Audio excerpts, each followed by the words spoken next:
My mother-in-law stood in the grand marble foyer of the $15,000 a month Gold Coast brownstone, pointing a manicured finger toward the heavy oak doors as she demanded I pack my bags immediately so her oldest son and his newly pregnant wife could take my home.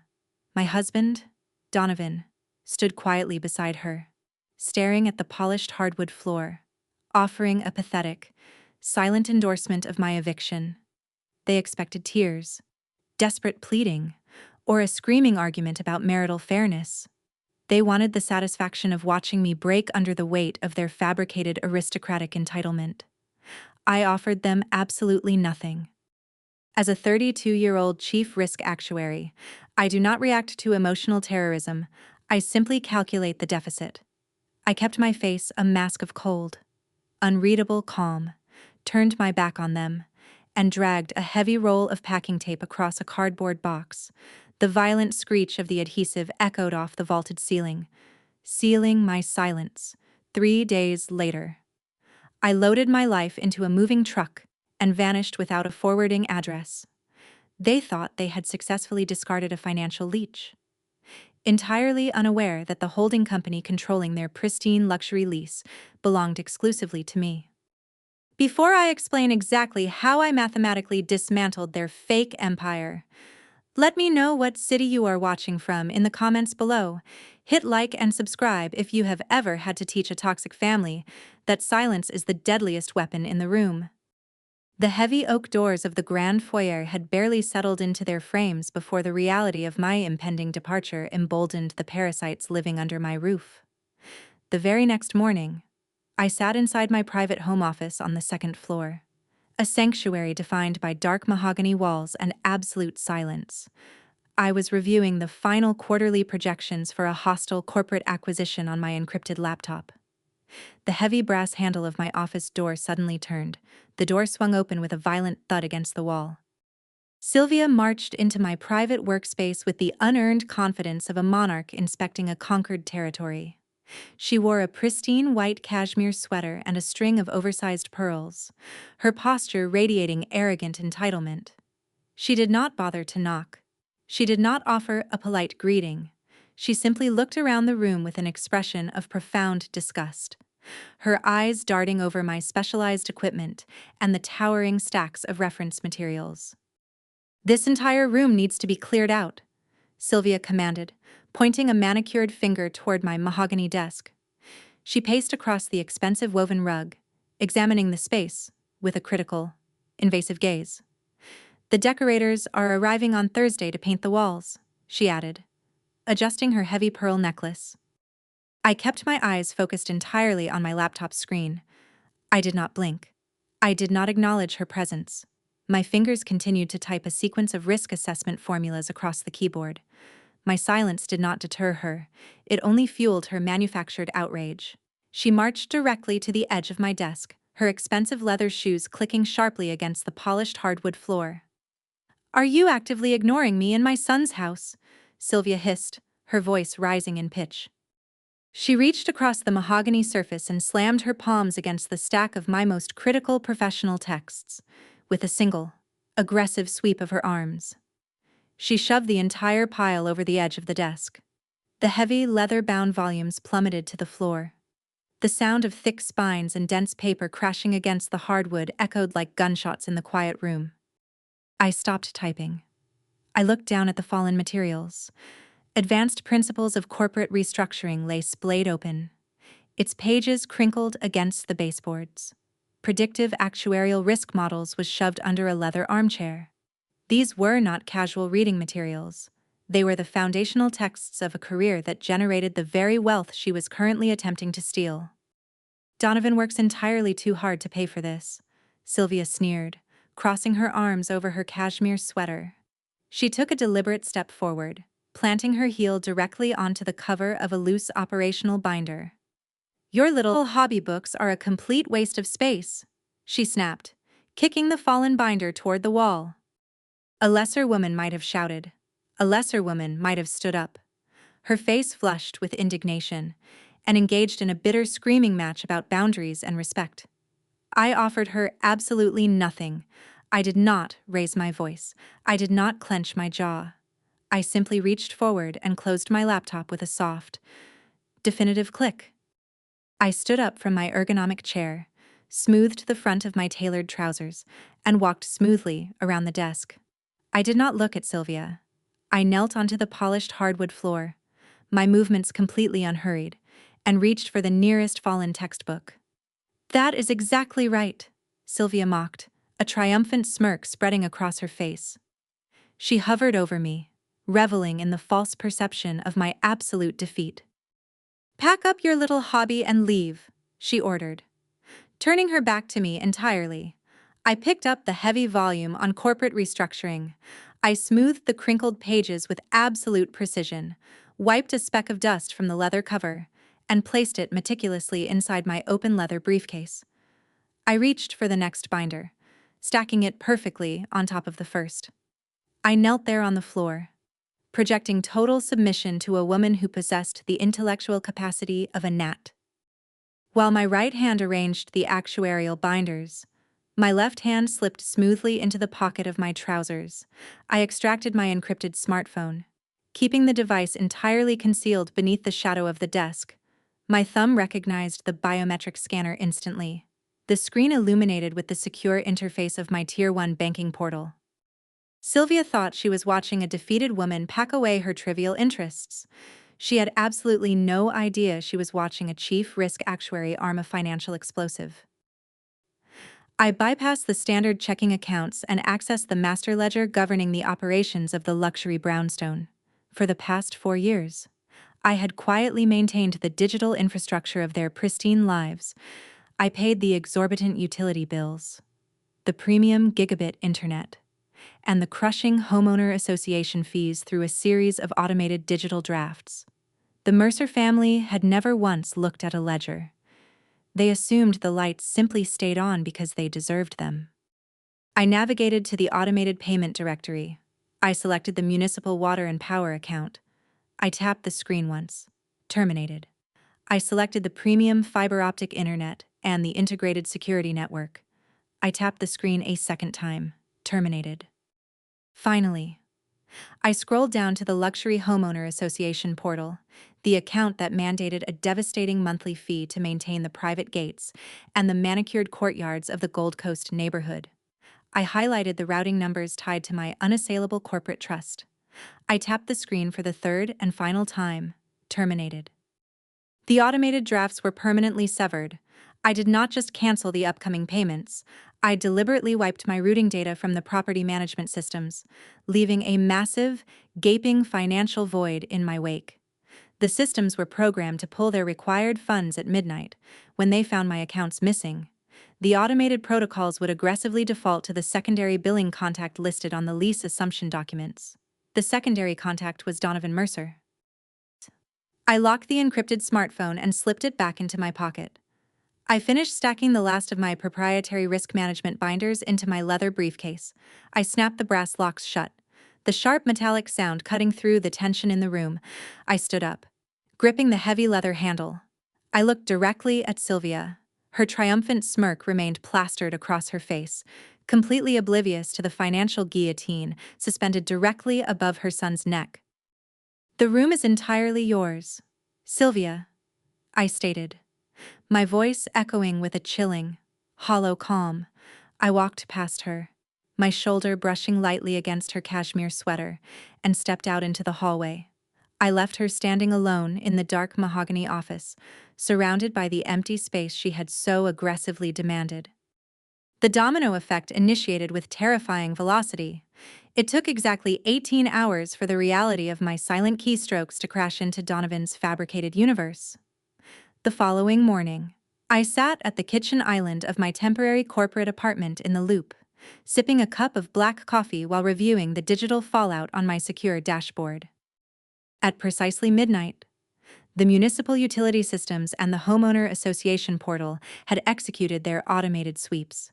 Finding my routing numbers erased, the algorithms violently pivoted to Donovan's localized checking account. The systems initiated a manual pull for thousands of dollars in overdue fees, premium internet charges, and luxury maintenance costs. Donovan was a boutique public relations manager in name only. His actual career consisted of leveraging my pristine credit profile to project an illusion of immense wealth to his peers. His personal checking account held barely enough liquid capital to cover a single week of groceries, let alone the crushing operational costs of a Gold Coast estate. The dashboard on my screen glowed with a cascade of bright red alerts. The sudden, unannounced severing of my financial life support had hit his account with the force of a freight train. The withdrawal attempts triggered massive overdraft protocols. His account was instantly drained to absolute zero, followed by a succession of brutal insufficient funds penalties that drove his balance deep into the negative. My phone vibrated aggressively on the marble countertop. The caller identification displayed Donovan's name. I let it ring. I took another slow, deliberate sip of my coffee, savoring the bitter roast. The phone stopped vibrating, only to light up a second later with a frantic text message. The message illuminated my screen, a desperate block of digital panic. Donovan demanded to know why the internet was completely down and why his bank was sending him catastrophic overdraft alerts. He commanded me to fix the utility accounts immediately. I set my coffee mug down on the marble counter. I did not type a response. I picked up my encrypted phone and permanently blocked his number from my primary cellular network. The financial starvation had officially begun. By terminating those automated drafts, I had stripped away the invisible safety net that allowed Donovan to walk through life with such blind arrogance. The massive financial deficit would force him to look at his actual banking ledgers. He would realize, in a matter of hours, that he lacked the basic liquid capital required to keep the lights on and the water running in the $15,000 a month brownstone he had just evicted me from. This sudden, violent plunge into poverty would strip away his polished facade. He could no longer rely on the quiet, steady stream of my actuarial salary to float his delusions of grandeur. The sheer panic of a frozen bank account and impending utility shutoffs would push him into a corner. Desperate men who are obsessed with maintaining their social standing do not handle poverty with grace. They make reckless, incredibly stupid decisions to secure alternative funding. I closed my laptop and stood up from the kitchen island, feeling a profound sense of absolute control. My mother-in-law had barged into my sanctuary to mock my career and claim my space for a family that did not yet exist. They wanted the space to build a family. I decided to let them see exactly how dark that space gets when you sever the power. Less than 24 hours after the automated utility cutoff decimated his personal checking account, Donovan attempted to mask his financial hemorrhage with an absurd display of fabricated wealth. Desperate men who are obsessed with maintaining their social standing do not handle poverty with grace. They lean entirely into the delusion to project an image of absolute stability to his family. My husband invited Marcus and Chloe to an obscenely expensive steakhouse in the exclusive River North district of Chicago. It was the evening of my second day packing, and he insisted my attendance was mandatory to maintain appearances. The dimly lit interior of the restaurant smelled of charred oak, melted butter, and exorbitant excess. Crystal chandeliers hung low over tufted leather booths. Waiters in pristine white jackets moved silently across the dark carpet, carrying silver trays loaded with dry-aged ribeyes and imported truffles. Donovan sat at the head of our mahogany table, wearing a bespoke tailored suit, swirling a glass of vintage Cabernet.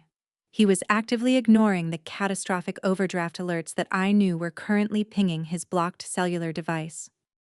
Marcus sat to my left, his leg bouncing rapidly under the table. His technology startup was officially bankrupt, facing an imminent $3 million margin call that would trigger federal insolvency before the end of the month. Chloe sat beside him, deliberately resting her manicured hand over her perfectly flat stomach, playing the role of the expectant mother while sipping sparkling water. I sat quietly at the opposite end of the table, cutting a small piece of filet mignon, observing the parasites feeding on my pristine credit profile. Donovan had built his entire identity around the illusion of being a boutique public relations manager. In reality, his career generated zero liquid capital. The extravagant dinners, the tailored suits, and the vintage wines were entirely funded by a supplementary platinum credit card anchored directly to my actuarial salary. He operated under the arrogant assumption that my money was his inherent birthright. The charade began to fracture the moment the dessert plates were cleared. Donovan gestured grandly to our waiter, pulling the heavy platinum card from his leather wallet. He dropped the plastic onto the silver presentation tray with a loud, ostentatious clack, ensuring his brother saw the premium metallic finish. The waiter bowed his head slightly and retreated toward the main terminal near the host stand. Donovan leaned across the table, steepling his fingers. He looked at Marcus, offering a condescending, patriarchal smile. "Do not worry about the bridge loan," Donovan stated, his tone dripping with unearned confidence. "I am securing the capital for your startup tomorrow morning." Marcus stopped bouncing his leg, letting out a heavy exhale. "We need $3 million by Friday," Marcus replied, wiping a bead of sweat from his forehead. "Consider the funds completely guaranteed," Donovan promised, lifting his wine glass. 10 minutes passed. The waiter did not return with a leather binder and a pen. Instead, the general manager of the steakhouse approached our table. Flanked by the original server, the manager wore a severe dark suit. He carried a small silver tray, but there was no receipt resting on the polished metal. The manager stopped directly behind Donovan. He did not lean down to whisper. He stood perfectly straight, his voice carrying clearly across the quiet dining room, penetrating the conversations of the wealthy patrons seated at the adjacent leather booths. "Sir, your financial institution has severely flagged this account," the manager announced, his tone devoid of any hospitality. "The transaction was entirely declined. Furthermore, the bank mandated the immediate confiscation and destruction of the card due to suspected insolvency." The manager lowered the silver tray. Resting on the center of the metal surface were two severed, jagged halves of Donovan's platinum credit card. The heavy plastic had been cut straight down the middle with industrial shears. The ambient chatter in our section of the restaurant evaporated instantly. Wealthy patrons turned their heads, their eyes locking onto our table with expressions of profound elitist disgust. In their hyper-competitive social circle, a publicly declined and confiscated credit card was the ultimate mark of unforgivable shame. Donovan froze. The color violently drained from his face, leaving his skin a sickly, translucent gray. The glass of vintage Cabernet trembled in his grip, the dark red liquid sloshing dangerously close to the rim. His towering ego, the foundational pillar of his entire existence, shattered into 1,000 jagged pieces right there in the dining room. He set the wine glass down. The base struck the mahogany table with a sharp, uncontrolled thud. He reached out with a shaking hand and snatched the two severed halves of the platinum card off the silver tray. The manager offered a stiff, unsympathetic nod and turned away, silently demanding an alternative form of payment. Marcus stared at his brother, his eyes wide with sudden, unfiltered panic. The realization that his supposed financial savior could not even afford a steak dinner hit him with bone-crushing force. Chloe dropped her napkin, her mouth hanging slightly open in genuine horror. Donovan did not look at his brother. He turned his head slowly, locking his bloodshot eyes directly onto me, the humiliation mutating instantly into a vicious, defensive rage. He stood up from his leather chair, the heavy wood scraping loudly against the floor. He walked around the perimeter of the table, his chest heaving with shallow, rapid breaths. He stopped right beside my chair. He raised his right hand and violently threw the cut pieces of plastic directly onto my dinner plate. The severed halves landed squarely in a pool of yellow béarnaise sauce, splattering a few drops of grease onto the pristine white tablecloth. "You are deliberately embarrassing me," Donovan hissed, his voice trembling with furious indignation. "Manage the household budget properly." A lesser woman might have flinched. A lesser woman might have flushed with embarrassment, scrambling to offer a hushed apology or pulling out a secondary card to diffuse the public tension. I offered him absolutely nothing. My pulse remained a steady 60 beats per minute. I did not blink, and I did not break eye contact with the pathetic, hyperventilating man standing over me. I calmly reached forward. I picked up the two severed pieces of plastic from my plate, I retrieved my linen napkin and meticulously wiped the béarnaise sauce from the jagged edges. I folded the napkin, placed it back on the table, and slipped the ruined card into my leather purse. While my right hand adjusted the clasp of my purse, my left hand slid smoothly under the mahogany table. I unlocked my encrypted smartphone using my biometric scanner. I bypassed the standard banking applications and logged directly into my Tier 1 actuarial financial portal.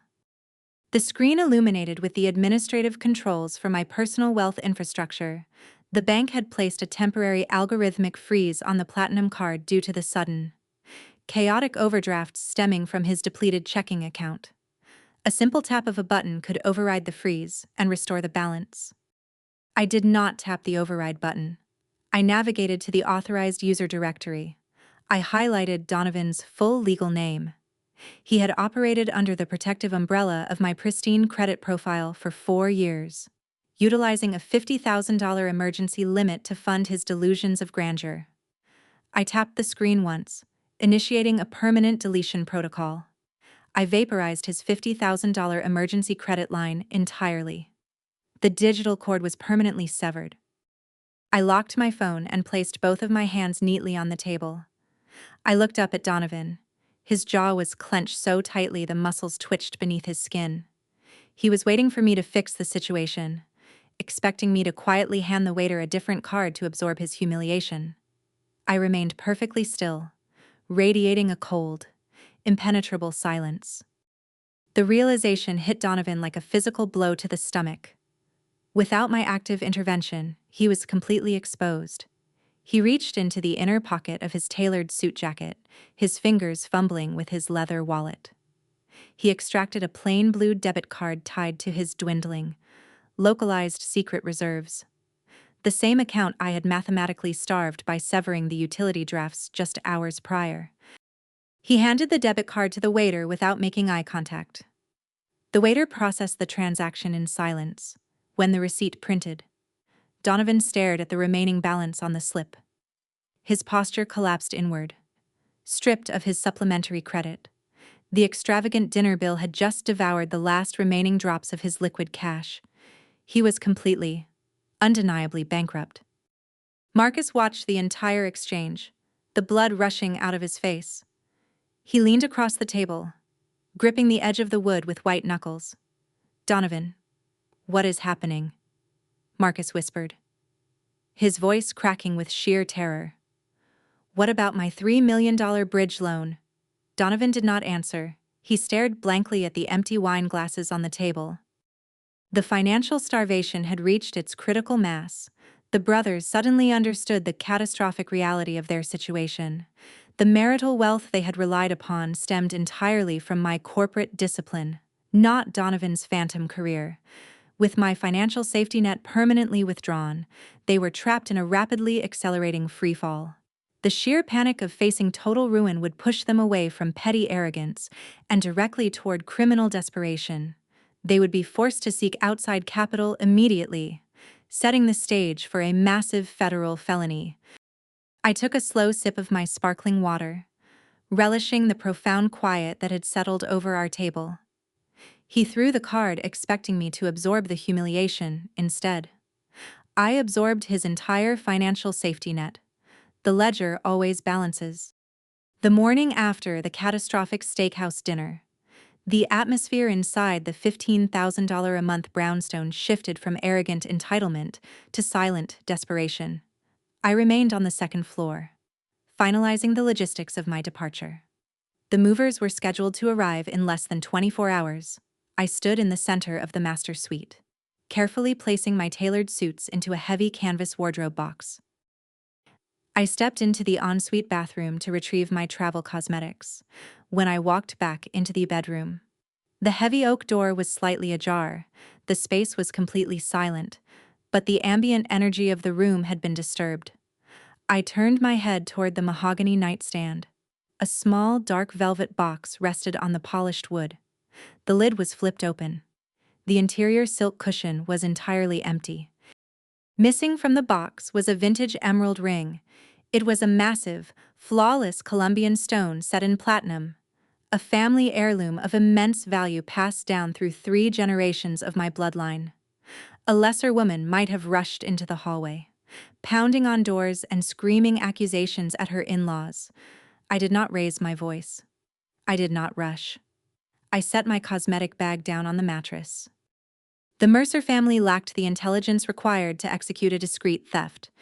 They operated purely on vanity. I opened my encrypted laptop on the edge of the bed and navigated directly to Chloe's public social media profile.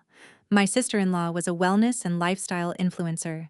She fundamentally lacked the ability to keep a secret, compulsively broadcasting every single waking moment of her fabricated reality to maintain her digital relevance. I clicked the glowing purple ring bordering her profile picture. The live broadcast loaded instantly, filling my screen with high-definition video. Chloe was sitting downstairs in the brownstone sunlit solarium, wearing a pristine white cashmere cardigan. The live viewer count in the top corner of the screen climbed rapidly, crossing the 50,000 mark. She was smiling brightly into the camera lens, holding a cup of herbal tea. "Marcus is completely spoiling me," Chloe announced to her audience, adjusting her posture. She raised her left hand, deliberately holding it close to the lens. The heavy vintage emerald caught the morning sunlight, flashing a brilliant, unmistakable green across the digital feed. "A gorgeous push present for my 12-week milestone," Chloe added, turning her hand slowly. My jaw tightened. I stared at the screen, watching this parasite openly flaunt my family's legacy to 50,000 strangers as a prop for her fake pregnancy. She brazenly claimed my grandmother's vintage platinum heirloom was a gift from a man whose technology startup was currently drowning in millions of dollars of unmitigated debt. I reached out and ended the video feed with a single, sharp keystroke. I did not march downstairs to interrupt her live stream. I did not demand the ring back on camera. Engaging in a screaming match over stolen jewelry was a tactic for the desperate. I was a chief risk actuary. I evaluate assets by their microscopic vulnerabilities, and I execute consequences with absolute mathematical certainty. I walked to the back of the walk-in closet. I pushed aside a row of heavy winter coats, revealing a flush steel panel embedded directly into the reinforced drywall. I pressed my thumb against the biometric scanner. The security mechanism verified my print instantly, and the heavy steel bolts retracted with a solid, satisfying thud. I pulled the heavy door open, bypassing the remaining velvet jewelry trays, and extracted a thick, waterproof, fire-resistant folio. Inside the master suite, I unsealed the folio and spread the documents across the bed. I never left high-value physical assets undocumented. Resting on the duvet was the original, certified gemological appraisal of the emerald ring. Next to the thick legal paperwork lay a series of high-resolution macro photography prints. The detailed images mapped the exact, microscopic carbon inclusions and unique internal fractures buried deep within the emerald's facets. The stone possessed a definitive biometric fingerprint, completely undeniable in a court of law. I sat down at my laptop and opened a secure, encrypted browser window. I bypassed the local Chicago Police Department entirely. Local precincts handled domestic squabbles and petty theft, often urging family members to resolve their issues privately. I navigated straight to the federal cybercrimes and interstate theft portal. I filled out the grand larceny report with clinical, devastating precision. I typed out the exact monetary value of the vintage heirloom, ensuring the exorbitant dollar amount elevated the crime well past a standard misdemeanor. I scanned and uploaded the certified gemological appraisal. I attached the macro photography files, establishing irrefutable proof of ownership.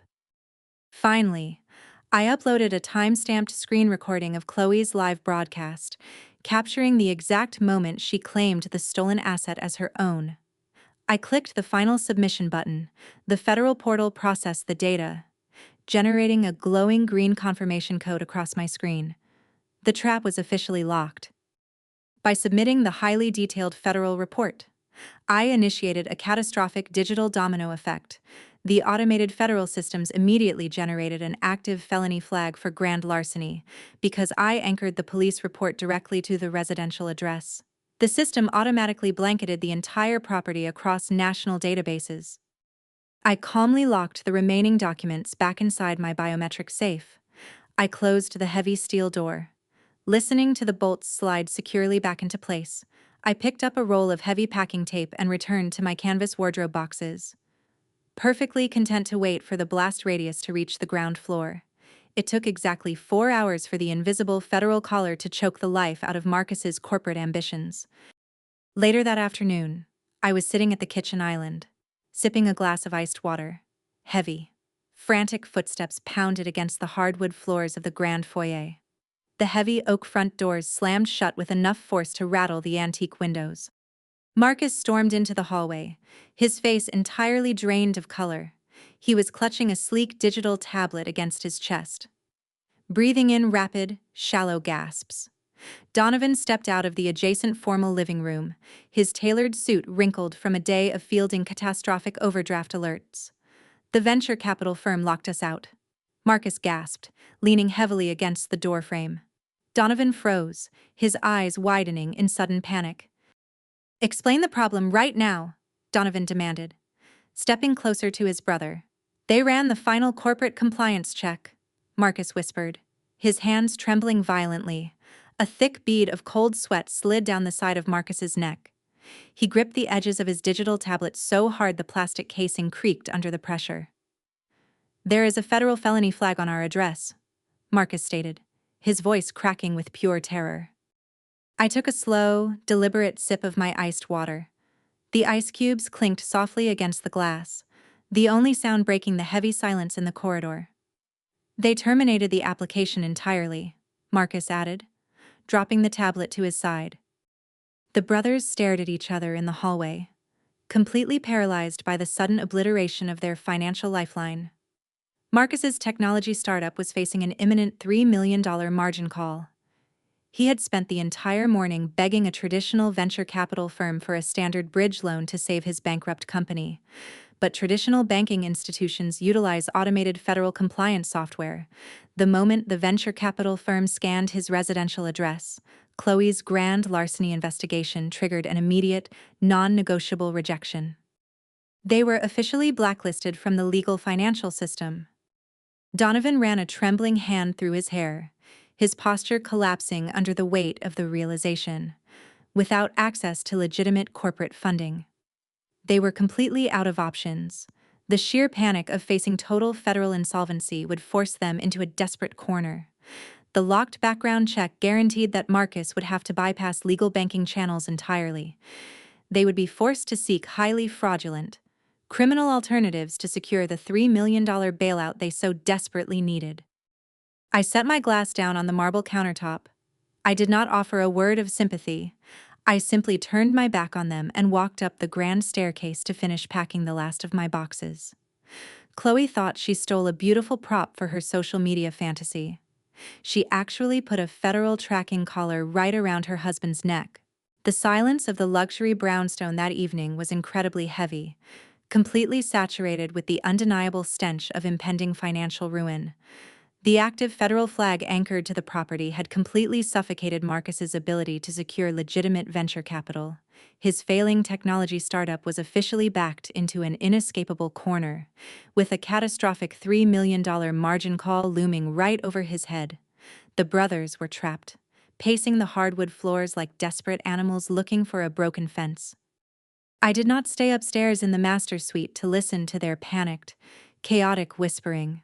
I walked slowly down the grand staircase and stepped into the sprawling designer kitchen. The polished marble floor felt biting and cold against my bare feet. I moved with deliberate, unhurried precision, retrieving a bag of dark roast coffee beans. I measured the grounds, poured the filtered water, and turned on the brewing machine. While the bitter aroma filled the kitchen, the distinct, sharp squeak of a floorboard echoed from the adjacent hallway. Marcus and Donovan were creeping toward the dark mahogany home office I had partially packed earlier that afternoon. They moved with the clumsy, desperate stealth of men who genuinely believed they were outsmarting a financially illiterate spouse. I poured the steaming black liquid into a heavy ceramic mug. I did not follow them down the corridor. I leaned my hip against the edge of the marble island, took a slow, scalding sip of the coffee, and waited for the invisible tripwires to snap. Less than a minute later, my encrypted smartphone vibrated silently in the pocket of my tailored trousers. I pulled the device out. The screen illuminated the dark kitchen, projecting a harsh, glowing red warning banner across the glass display. It was a proprietary, Tier 1 risk management alarm. As a chief risk actuary handling highly volatile corporate restructuring portfolios, my entire home network was fortified with federal-grade surveillance and heavily encrypted commercial firewalls. My husband operated under the absurd, arrogant delusion that I merely balanced household budgets and read boring textbooks. He had absolutely no idea that the unassuming black router sitting quietly in our living room was programmed to log every single keystroke, track biometric typing rhythms, and record instantaneous digital timestamps for every device connected to the network. I unlocked the screen using my thumbprint. I bypassed the standard consumer interface and logged directly into the secure administrative dashboard. The live data stream materialized instantly, cascading in bright green text. Marcus and Donovan had booted up the secondary desktop computer remaining on my desk. They were not browsing the internet for legal counsel. They had accessed a highly secure, aggressive commercial lending portal. "Just bypass the primary authorization," Marcus whispered, his voice carrying faintly through the quiet house, laced with absolute raw desperation. "I am uploading the documents right now," Donovan replied, his breathing shallow and rapid. I stared at my glowing phone screen, watching the exact digital footprints of their crime populate in real time. They were executing a catastrophic, incredibly reckless maneuver, denied access to traditional venture capital due to the grand larceny investigation. The brothers were securing a fraudulent $3 million bridge loan from a predatory shadow lender. But to finalize the exorbitant corporate debt, the underwriting algorithm required a guarantor with an immaculate financial profile. They were using mine. I took another sip of the bitter black coffee. The intense heat grounded me, keeping my pulse at a steady, clinical 60 beats per minute. The digital dashboard displayed the exact PDF files they were currently manipulating on my desktop. The first document was a comprehensive lease assumption contract for the $15,000 a month brownstone. The second was a massive corporate loan guarantor agreement, explicitly anchoring the $3 million debt to my pristine actuarial credit score. "Scroll down to the final signature page," Marcus instructed, his shadow shifting slightly under the crack of the office door.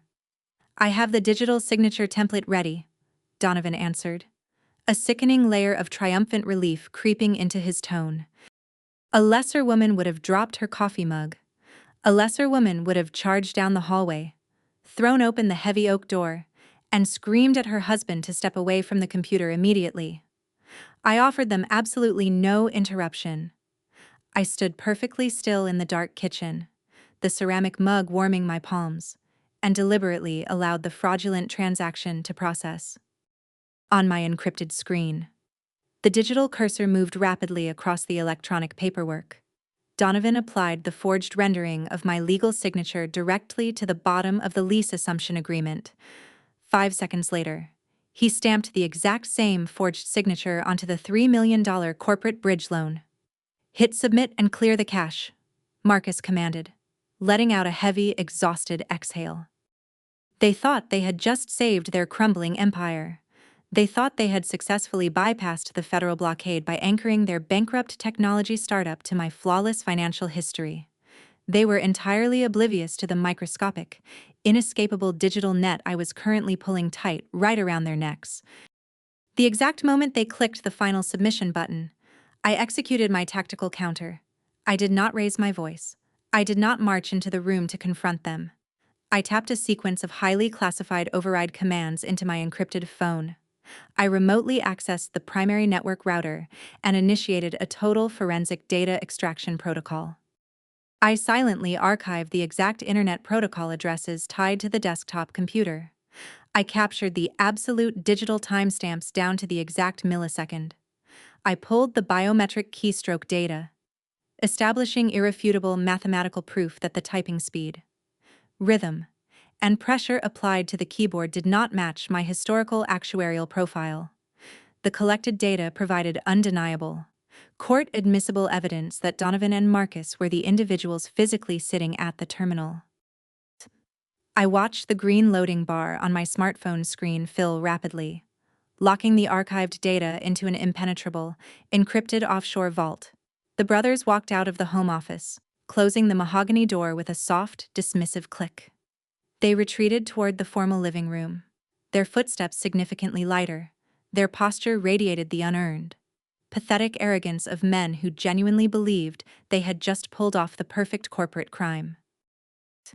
I remained alone in the kitchen, turning my complete analytical attention to the routing destination of the forged documents.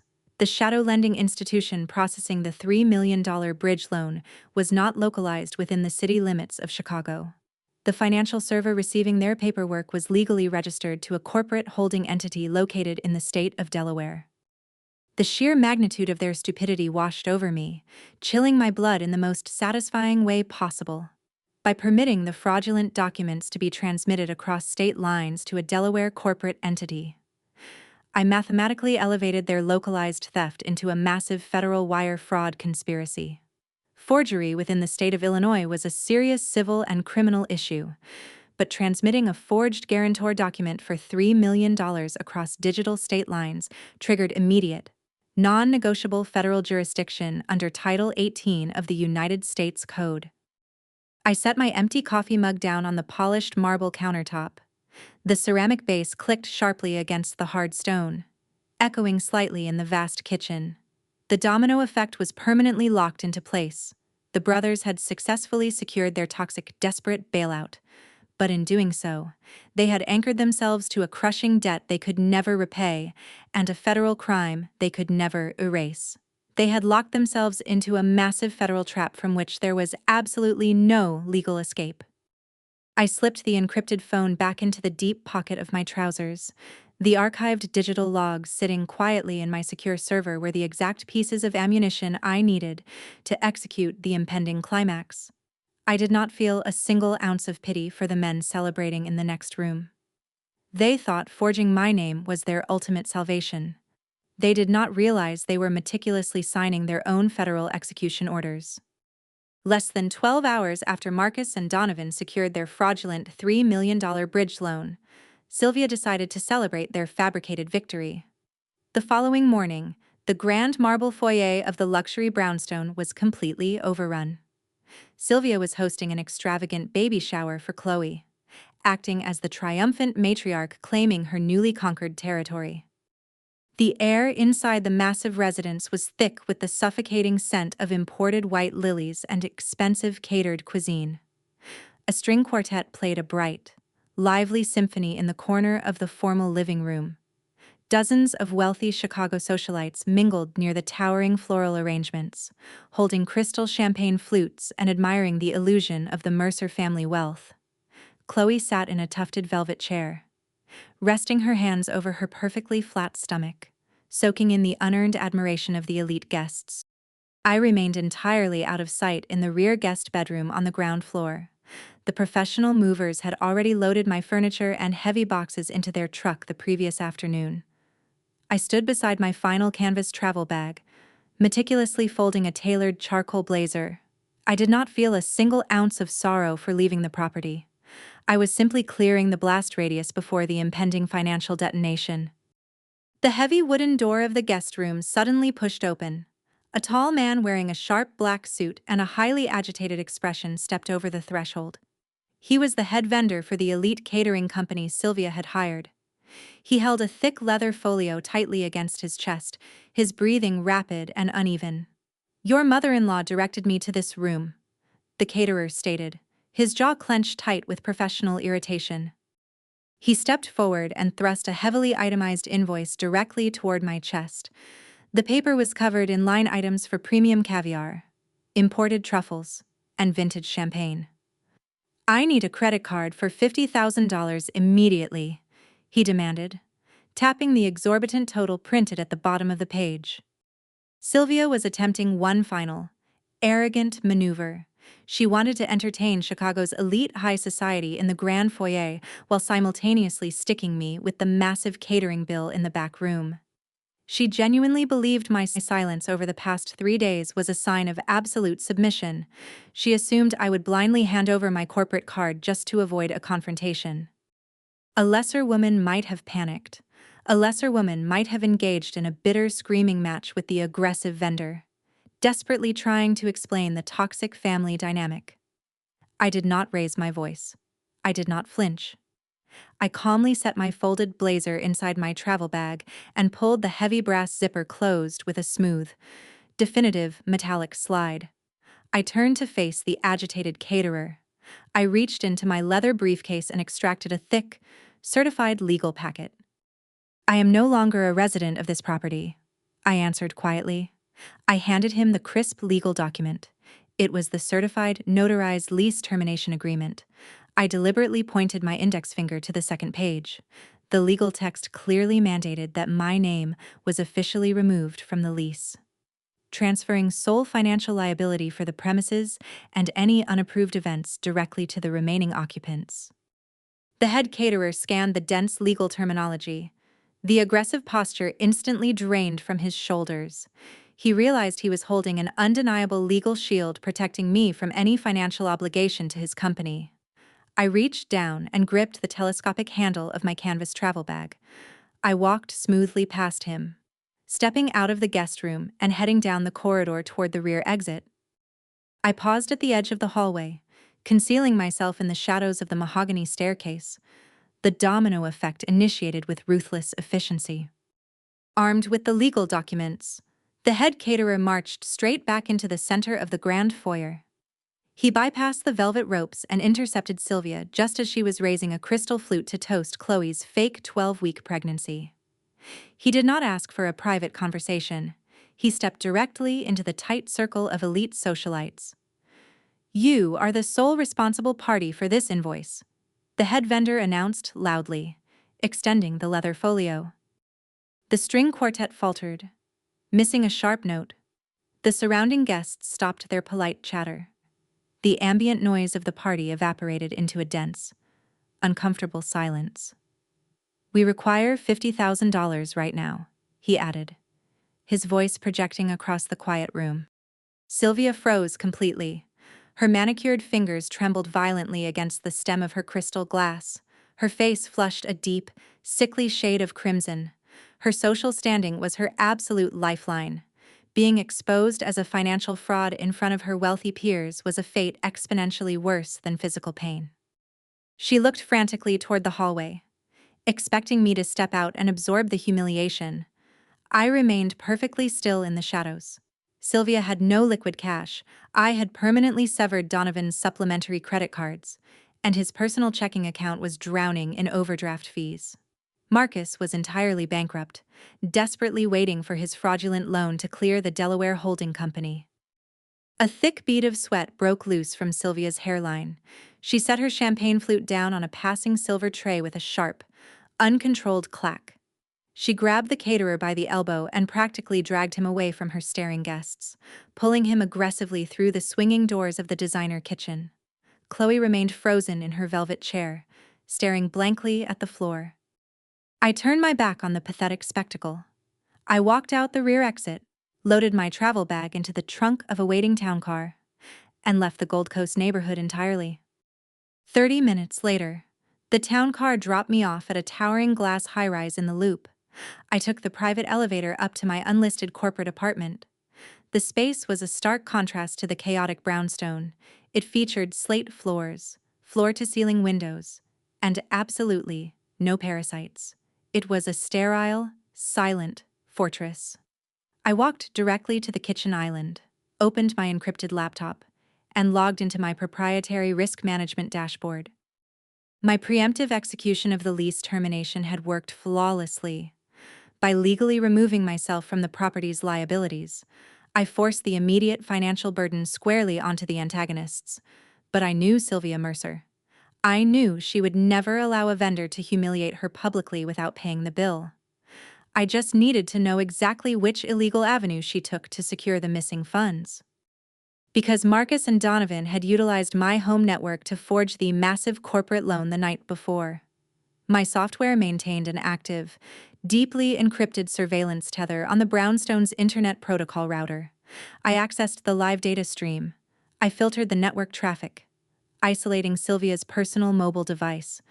The green data lines cascaded across my screen, translating her digital panic into absolute mathematical reality.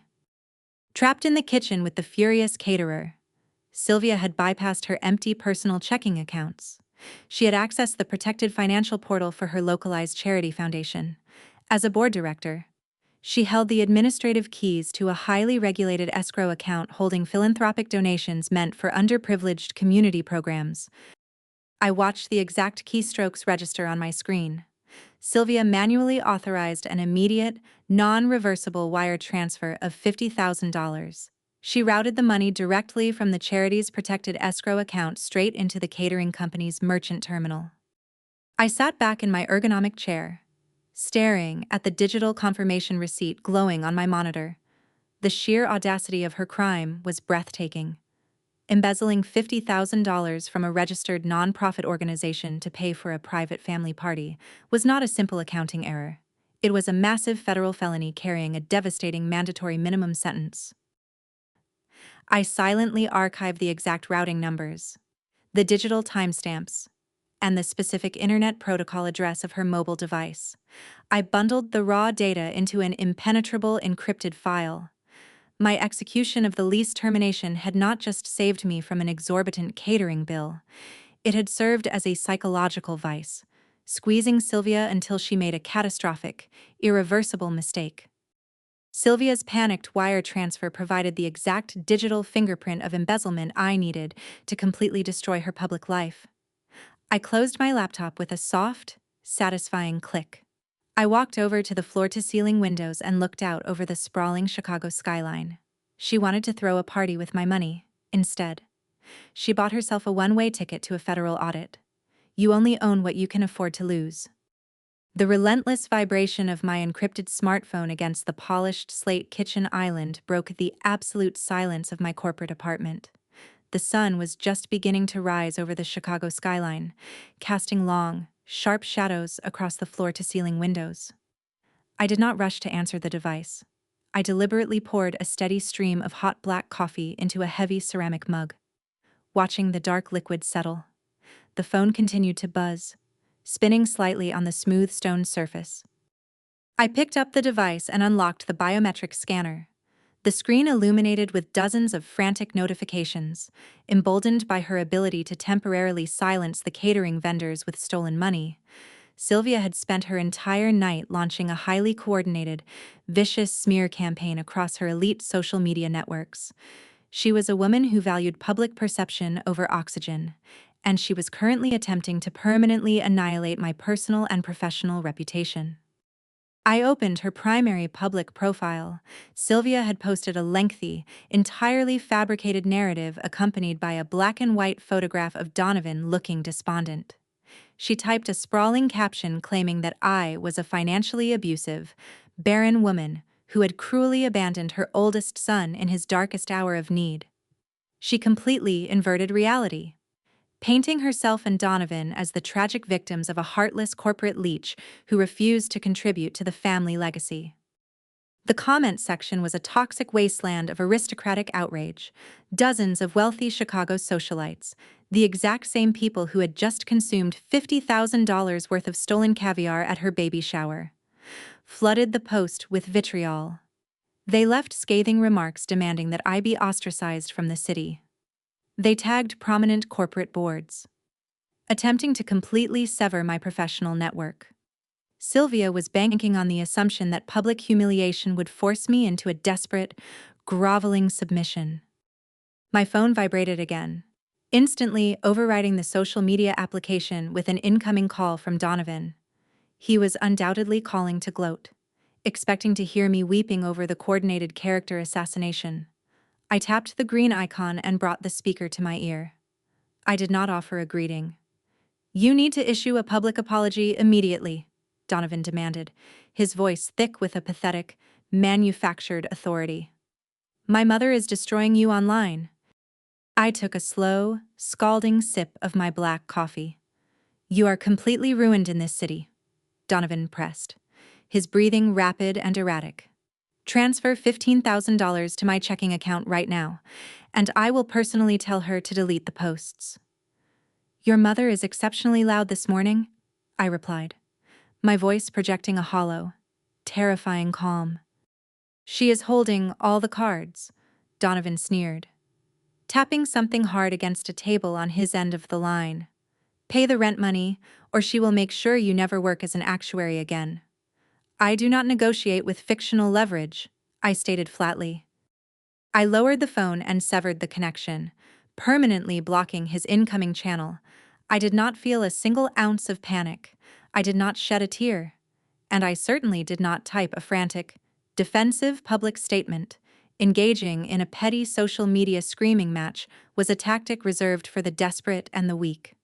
My elite corporate discipline dictated a completely different response. A chief risk actuary does not argue with internet gossip. She simply executes the mathematics of total destruction. I carried my ceramic mug to the sleek glass desk positioned near the windows. I opened my encrypted laptop, instantly bypassing the standard user interface to access my heavily fortified offshore server network. Sylvia wanted to play a game of public exposure. She wanted the entire world to look at her family. I decided to give her the exact audience she deserved. I opened a blank, secure data file and began compiling the irrefutable digital fingerprint of her charity embezzlement. I worked with the cold, unyielding precision of a surgeon amputating a diseased limb.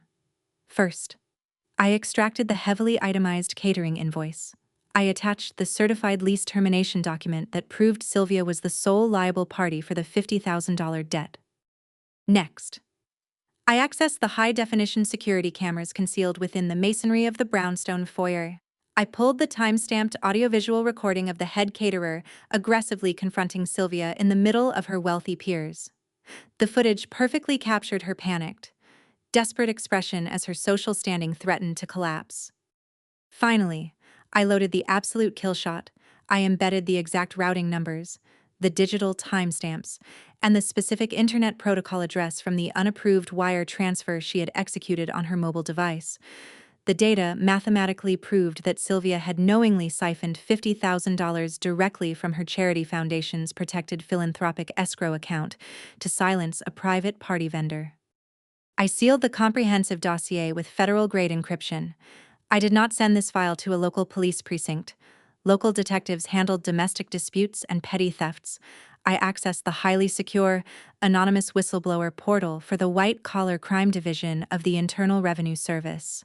I selected the specific department dedicated to investigating severe nonprofit tax fraud and charitable embezzlement. I uploaded the heavy data packet. I typed a single, stark sentence into the description field, outlining the exact federal statutes Sylvia had violated. I stared at the glowing green submission button. Sylvia had weaponized a fake tragedy online to steal sympathy. She had absolutely no idea she was dealing with a woman who weaponized federal compliance laws to erase realities. I pressed down on the trackpad. The transmission bar filled the screen, completing the upload with a sharp, definitive digital chime. The federal trap was officially set. For the next 48 hours, I maintained absolute digital silence. I continued to monitor my proprietary risk management dashboard from the quiet sanctuary of my corporate apartment. Sylvia continued her relentless smear campaign online, posting increasingly vicious updates, interpreting my silence as total defeat. Donovan and Marcus, emboldened by their mother's perceived victory, finalized the transmission of their fraudulent $3 million corporate bridge loan to the Delaware Holding Company. They were all celebrating a phantom triumph, completely oblivious to the catastrophic federal avalanche rushing directly toward their foundation. The Internal Revenue Service does not operate on the sluggish timeline of local civil courts. When presented with undeniable, mathematically perfect evidence of massive charity embezzlement, federal authorities move with ruthless, terrifying efficiency. The detonation occurred precisely at 9 o'clock on the morning of the third day. I was seated at my glass desk, tracking the live financial nodes tethered to the Mercer family's remaining active accounts. Suddenly, a cascade of bright red alert banners flooded my monitoring software. The data lines spiked violently before completely flatlining. The Internal Revenue Service had officially executed a total, non-negotiable asset freeze on every single bank account associated with Sylvia's charity foundation. The federal locks slammed shut, permanently severing her access to the massive escrow reserves she had treated as her personal piggy bank. The financial obliteration was instantaneous. Sylvia was scheduled to host a lavish philanthropic luncheon that very afternoon at a premier downtown venue, when her foundation director attempted to process the deposit for the banquet hall. The merchant terminal returned a catastrophic federal hold code. The venue immediately canceled the event, locking the doors and turning away dozens of Chicago's most elite socialites. The news of the sudden federal freeze ripped through the high society gossip network with devastating velocity. The wealthy friends who had eagerly flooded Sylvia's social media posts with supportive comments instantly deleted their remarks and distanced themselves from the radioactive scandal. Her carefully cultivated social standing was permanently paralyzed in a matter of minutes.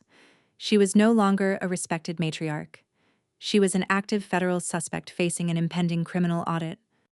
But the absolute destruction of Sylvia's reputation was merely a secondary benefit.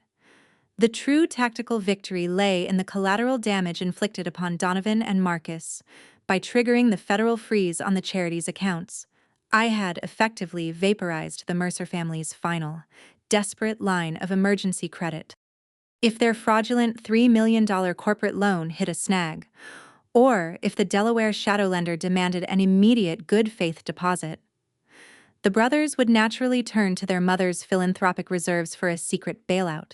They had always relied on Sylvia's ability to embezzle funds to cover their massive mistakes.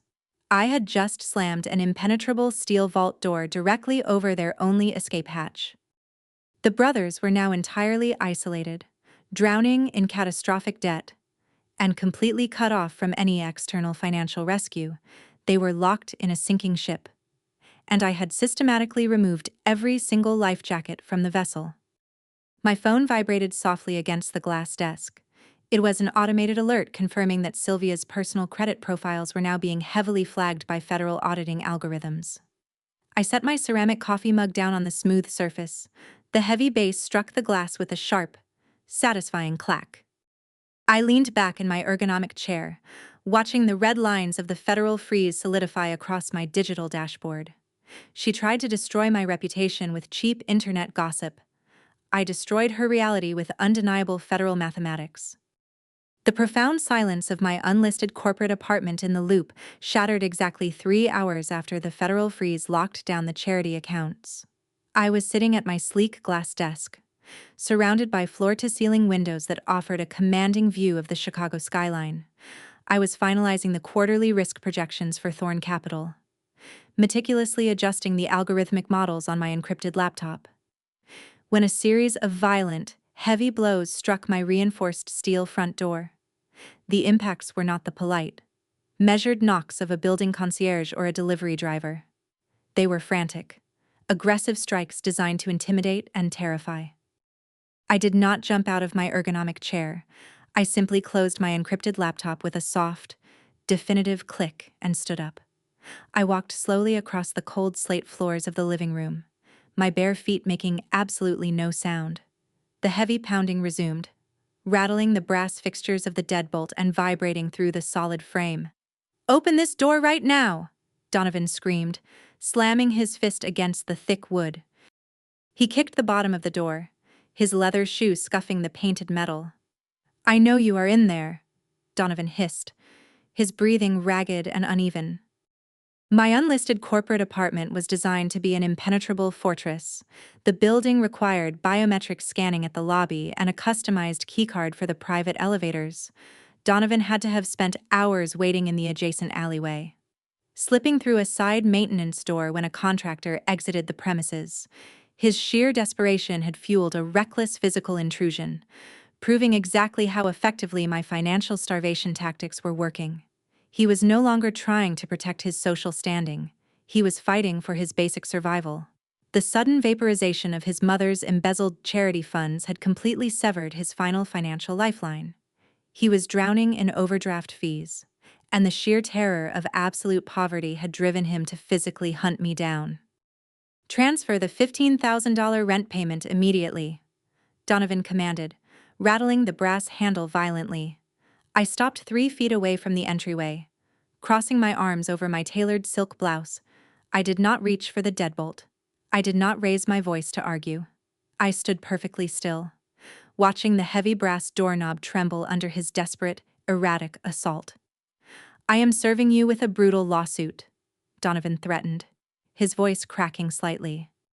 He pounded his open palm against the doorframe, the heavy thud echoing against my sterile white walls. "I will sue for maximum spousal support," he added, gasping for shallow air. "You are going to pay for everything," Donovan hissed, kicking the steel frame again. A lesser woman might have engaged the heavy security chain and yelled back through the narrow crack, desperately trying to defend her financial boundaries.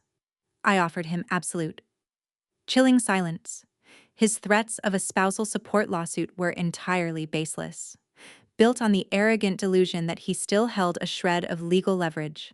I turned my back to the trembling door and walked calmly toward my polished marble kitchen island.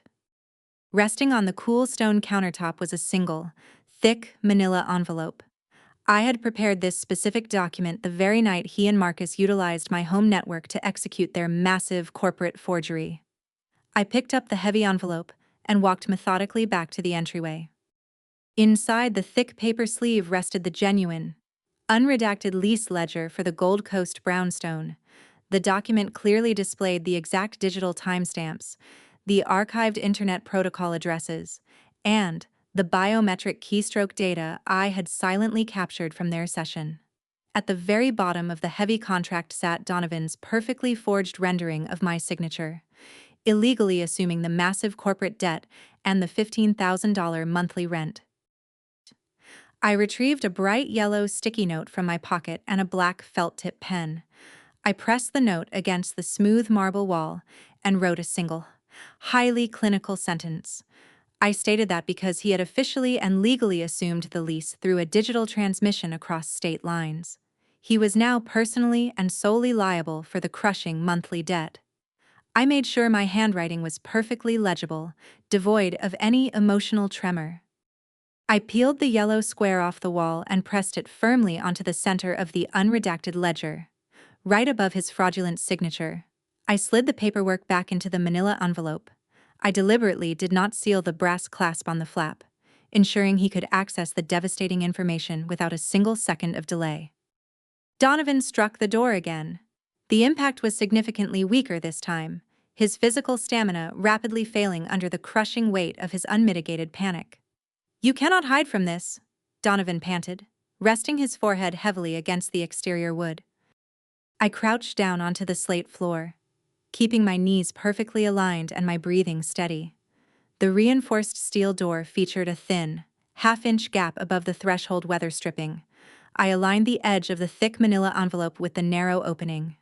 I pushed it forward, sliding the heavy paper smoothly under the doorframe until it disappeared entirely into the exterior hallway. I remained crouched on the floor, listening with acute, calculated focus. The aggressive pounding abruptly ceased. I heard the faint, dry scrape of thick paper sliding across the hallway carpet as Donovan bent down to retrieve the unexpected delivery. The rustle of the manila flap opening echoed softly through the bottom gap of the door. I stood up slowly, smoothing the front of my trousers, waiting for the mathematical reality of his situation to completely annihilate his aggressive facade. It took exactly 30 seconds for Donovan to read the unredacted lease ledger and the attached yellow sticky note. 30 seconds for his brain to process the undeniable forensic evidence proving that I had been meticulously tracking their amateur forgeries from the very beginning. The heavy, chaotic noise in the hallway vanished into a suffocating vacuum. The arrogant public relations manager who had just threatened to bury me in a spousal support lawsuit realized he was holding a documented confession to federal wire fraud. By forging my signature to secure his brother's fraudulent $3 million bridge loan and assuming the brownstone lease, he had anchored his own neck to an inescapable financial boulder.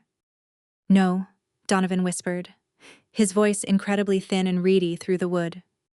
He took a stumbling step backward. His expensive leather shoe scraped clumsily against the corridor baseboard. The realization that he was financially drowning and completely responsible for the crushing debt destroyed him instantly.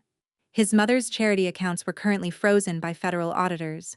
His own checking account was entirely depleted, ravaged by the automated utility sweeps I had triggered days ago. He was officially trapped in a corner with a massive $15,000 monthly liability he could never afford to pay, and a federal felony hanging directly over his head. I heard the frantic, desperate tapping of a smartphone screen. He was bypassing his locked cellular device, jabbing at the glass with violently shaking fingers. "Marcus, pick up the phone," Donovan pleaded, his tone shifting into pure, unfiltered panic. A brief pause indicated the call had connected to his brother. "We have a catastrophic problem," Donovan gasped, pacing erratically outside my apartment door. His heavy footsteps thudded unevenly against the carpet, revealing his complete loss of physical coordination. "She knows about the forged signatures," Donovan continued, his voice cracking with pure terror. He stopped pacing, leaning his entire body weight heavily against the hallway wall. "We have to finalize the corporate buyout," Donovan urged, his breathing shallow and rapid. He pushed himself off the drywall, his leather shoes squeaking against the floor. "Call Thorn Capital and confirm the meeting," he demanded, sprinting heavily down the corridor. His footsteps faded rapidly into the distance, echoing down the long carpeted hallway toward the lobby elevators. The immediate physical threat at my front door was entirely neutralized, replaced by a self-inflicted rush toward total corporate execution. I walked back into the living room and reopened my encrypted laptop. The digital dashboard glowed softly, waiting for my next command. My unredacted ledger had worked flawlessly as a psychological accelerant, by exposing his forgery and dumping the massive monthly debt squarely onto his shoulders. I forced Donovan into a state of absolute, blind panic. He believed the only way to save himself from impending federal prison and crushing civil liability was to secure the $3 million bailout immediately. He genuinely thought that replacing the missing funds would somehow erase the digital footprints of his massive wire fraud. He had to force the fraudulent corporate loan through the Delaware shadow lender before I could turn my digital evidence over to the federal authorities. His panic violently accelerated their timeline, perfectly aligning with the corporate trap I had meticulously constructed at my firm. The unredacted ledger proved that I had been silently watching their every move, and that realization shattered his ability to think rationally or strategize. Donovan and Marcus were no longer carefully calculating their next business move or vetting their potential investors. They were sprinting blindly toward the towering glass headquarters of Thorn Capital, desperate to finalize the transaction. They were completely unaware that the executive board they were begging for a financial lifeline was controlled by the exact woman they were currently trying to defraud. I walked back toward my kitchen island, feeling a profound sense of absolute control. I picked up my ceramic coffee mug and took a slow, deliberate sip of the dark roast.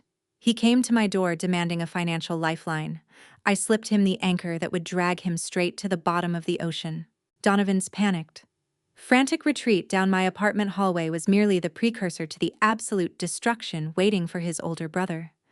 While Donovan was desperately dialing phone numbers and sprinting blindly toward what he believed was their ultimate corporate salvation, the mathematical reality of my lease transfer was simultaneously arriving at the Gold Coast brownstone.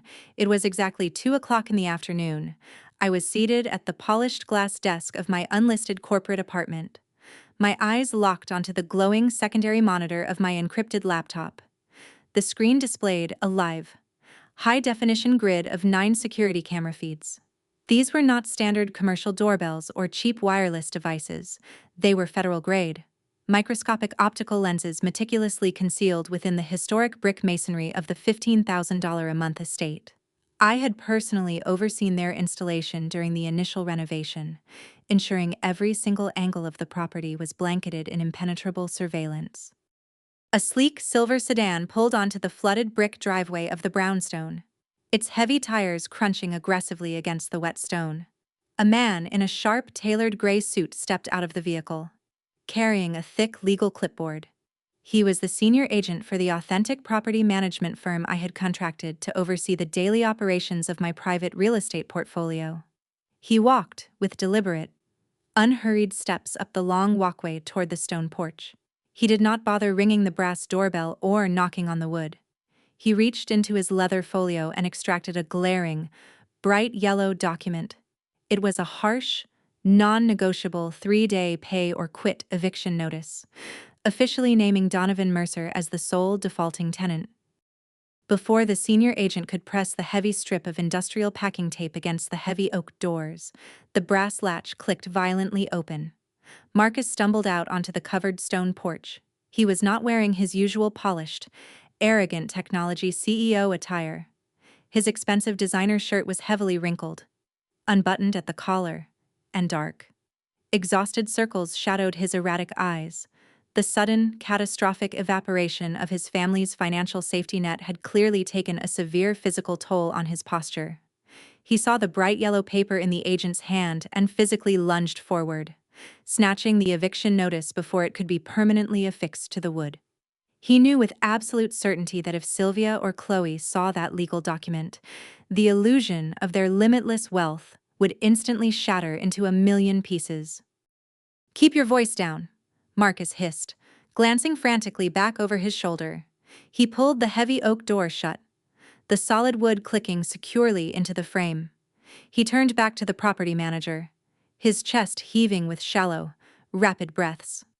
"This is a massive clerical error," Marcus stated, wiping a thick bead of cold sweat from his forehead. The property manager stood his ground perfectly, his face a mask of strict professional indifference. "The rent is officially delinquent," the manager answered smoothly, crossing his arms over his gray suit. "My mother is inside," Marcus whispered, his voice cracking as his breathing fractured. He paced a tight, chaotic circle on the stone porch, his expensive leather shoes scraping harshly against the wet brick floor. He reached into the inner breast pocket of his wrinkled designer jacket and pulled out a thick, unsealed bank envelope.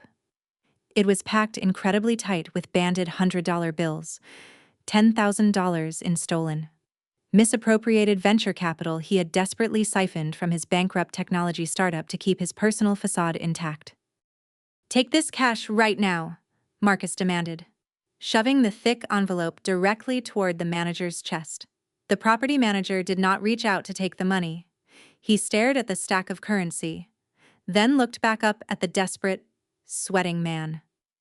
"Lose that yellow notice for exactly 48 hours, Marcus pleaded, his hands trembling violently. He pushed the heavy envelope closer, his knuckles turning completely white under the strain. "I just need 2 days to clear a corporate buyout," Marcus added, his breathing ragged and entirely uncontrolled.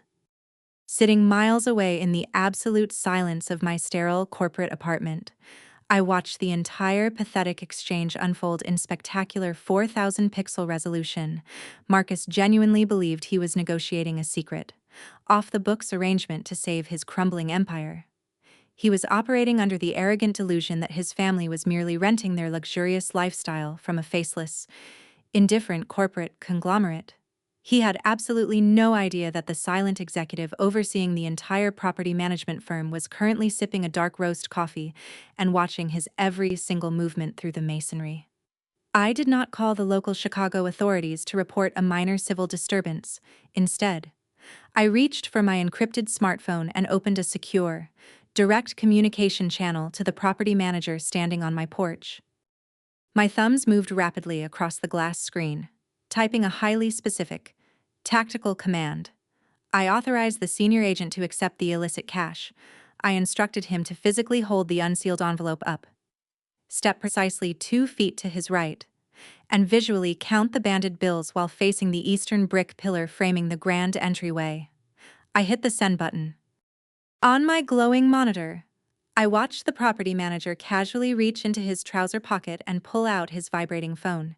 He read my encrypted directive. His professional, stoic posture did not waver for a single fraction of a second. "I will delay the legal filing," the manager agreed quietly, reaching out to accept the thick envelope. Marcus exhaled aloud. Heavy gasp, his chest deflating rapidly. His rigid shoulders slumped forward as the immediate threat of public exposure vanished into the cold afternoon air. He watched the manager step smoothly to the right, aligning himself perfectly with the concealed federal-grade optical lens embedded deeply within the eastern pillar. The manager slid his thumb across the banded $100 bills, flipping through the misappropriated startup funds in perfect, undeniable clarity. The high-definition camera meticulously captured the exact serial numbers printed on the currency, the desperate, sweating face of the technology CEO, and the undeniable physical exchange of the illicit bribe. I tapped a rapid sequence of keys on my laptop keyboard, isolating the time-stamped video file and securely archiving it directly to my impenetrable offshore server, by explicitly documenting the physical exchange of stolen funds to subvert a mandated legal eviction process. I had just mathematically elevated Marcus's dire situation. This was no longer a simple civil dispute over $15,000 in unpaid luxury rent. The flawlessly recorded interaction constituted strict liability felony bribery. Furthermore, by utilizing misappropriated venture capital to fund his petty domestic bribe, Marcus had just committed massive corporate fraud against his own failing startup investors. The undeniable video evidence completely destroyed whatever fragile leverage he thought he still possessed as a technology executive. When Thorn Capital conducted their final mandatory compliance checks before authorizing any buyout, this digital footprint would trigger an immediate federal block, entirely severing his access to legitimate financial salvation.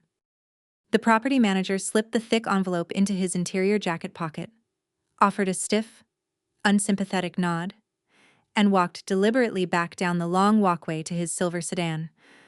The heavy vehicle backed out of the driveway, disappearing down the affluent street.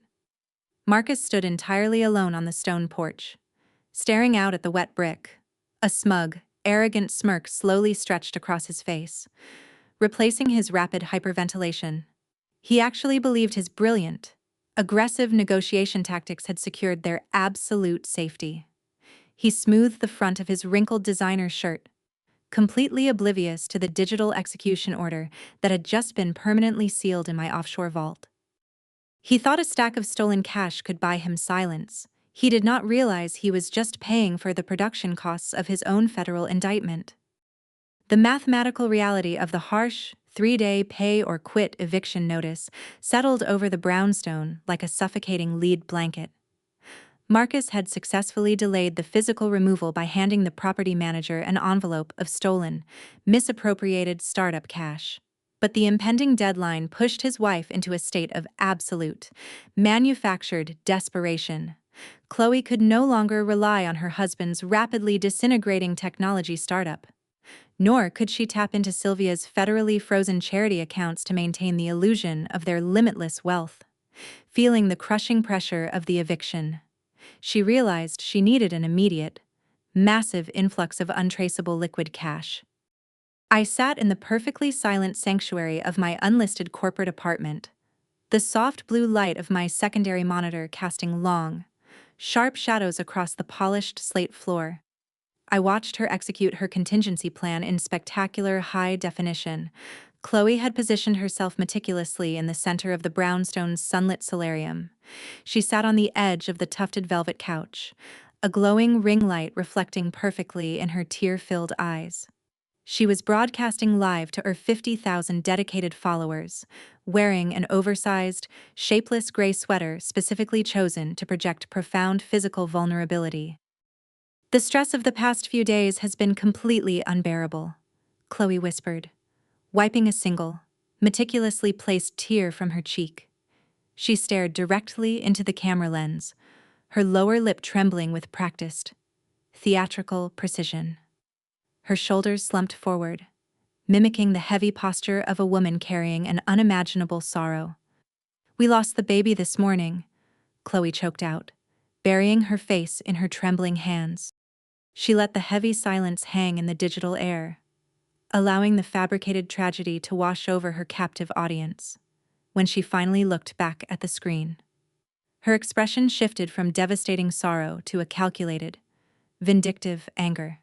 She did not explicitly use my legal name, but she painted a vivid, unmistakable portrait of a cruel, financially abusive sister-in-law who had ruthlessly targeted her vulnerable family.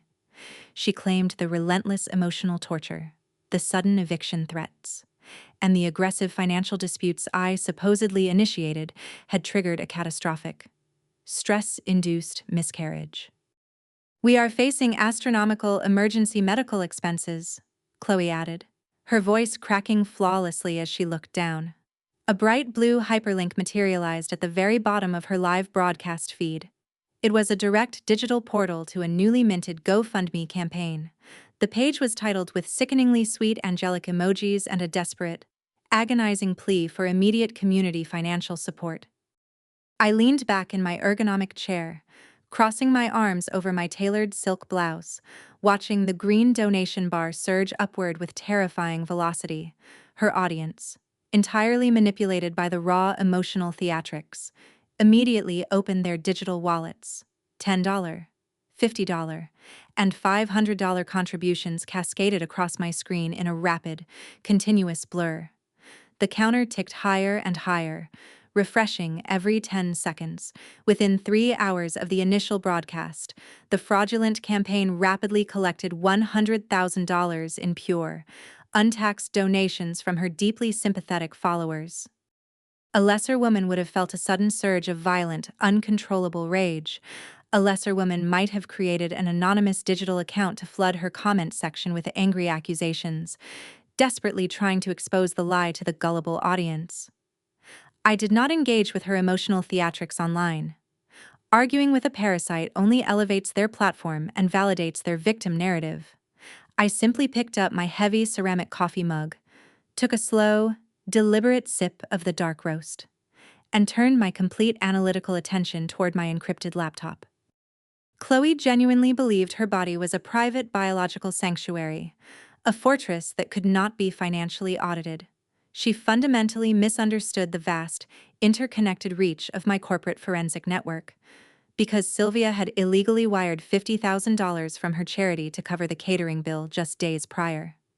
The Internal Revenue Service had triggered a massive, sweeping investigation into the entire Mercer family structure. As the chief corporate whistleblower who provided the undeniable mathematics for the federal probe, I possessed a direct, heavily encrypted access line to the active subpoena cache. I bypassed the standard consumer internet protocols and accessed the secure federal data portal. I pulled the specific legal subpoena attached to the active Internal Revenue Service investigation into Sylvia's charity. Because Chloe and Marcus shared the exact same residential address and the same umbrella insurance policies, their files were legally bundled into the discovery phase, using the federal clearance codes. I quietly infiltrated the secure billing network of the elite boutique medical clinic Chloe frequented in the Gold Coast district. The green data streams cascaded rapidly across my primary monitor. I isolated Chloe's official medical provider logs, bypassing the receptionist notes and the generalized health charts. I drilled directly into the raw, unredacted clinical laboratory data from her most recent comprehensive blood panels. The numbers materialized on the screen in stark, undeniable white text. I scrolled past the vitamin deficiencies and the elevated cortisol markers down to the specific row detailing her quantitative hormone levels. I stopped at the biological marker representing human chorionic gonadotropin. It was the absolute, irrefutable baseline required to sustain any human pregnancy. The clinical value was absolute 0. I stared at the mathematical certainty resting on my glowing monitor. She was never pregnant. The entire 12-week milestone she had flaunted on social media, the extravagant $50,000 catered baby shower, the stolen vintage emerald push present, and the current tearful miscarriage broadcast were all components of a massive, elaborate biological fiction. She had completely invented a child to secure her social standing and manipulate Marcus, and now she was actively weaponizing its fictional death to commit rampant, unchecked wire fraud against 50,000 strangers. I placed my ceramic coffee mug on the glass desk with a sharp, definitive click, armed with the stark, irrefutable medical mathematics. I initiated a total forensic data extraction protocol. First, I downloaded a pristine, time-stamped screen recording of her live broadcast, capturing the exact high-definition moment she tearfully blamed my toxic behavior for the loss of her imaginary baby. Second, I pulled the active administrative ledger from her GoFundMe campaign. I silently archived the digital usernames, the exact electronic timestamps, and the specific monetary value of the $100,000 she had illegally collected across state lines. Finally, I extracted the official clinical laboratory data bearing the clinic's certified seal, mathematically proving her human chorionic gonadotropin levels were entirely non-existent. I compiled the raw data into a massive, heavily encrypted portfolio. I worked with the cold, unyielding precision of a surgeon amputating a heavily diseased limb. My ability to legally extract sealed medical records demonstrated the terrifying, vast reach of my forensic auditing network. Chloe's fraudulent fundraising guaranteed that her impending destruction would be incredibly public. By collecting $100,000 across digital state lines, using a fabricated medical tragedy, she had mathematically elevated her petty social media lie into a severe, non-negotiable federal felony. I opened 2 secure transmission channels on my encrypted laptop. I prepared the first digital payload for the Elite Legal Compliance Division of the GoFundMe corporate headquarters in California, attaching the undeniable clinical proof of her biological fraud. I prepared the second digital payload to bypass local law enforcement entirely, directing it straight to the Cybercrimes Division of the Federal Bureau of Investigation in Chicago. I did not hit the final submission buttons immediately. Chloe was currently riding the intense high of her fraudulent viral success, bathing in the artificial sympathy and the stolen cash of 50,000 gullible strangers. I wanted her to feel absolutely invincible before I ripped the digital floorboards out from underneath her. I was meticulously setting the stage for the absolute, live-streamed annihilation of her influencer career. I leaned forward and locked the compiled data packet deep into my secure offshore server, perfectly content to sit in the absolute silence of my corporate fortress and wait for her next scheduled broadcast. She weaponized a fake tragedy to steal sympathy and cash.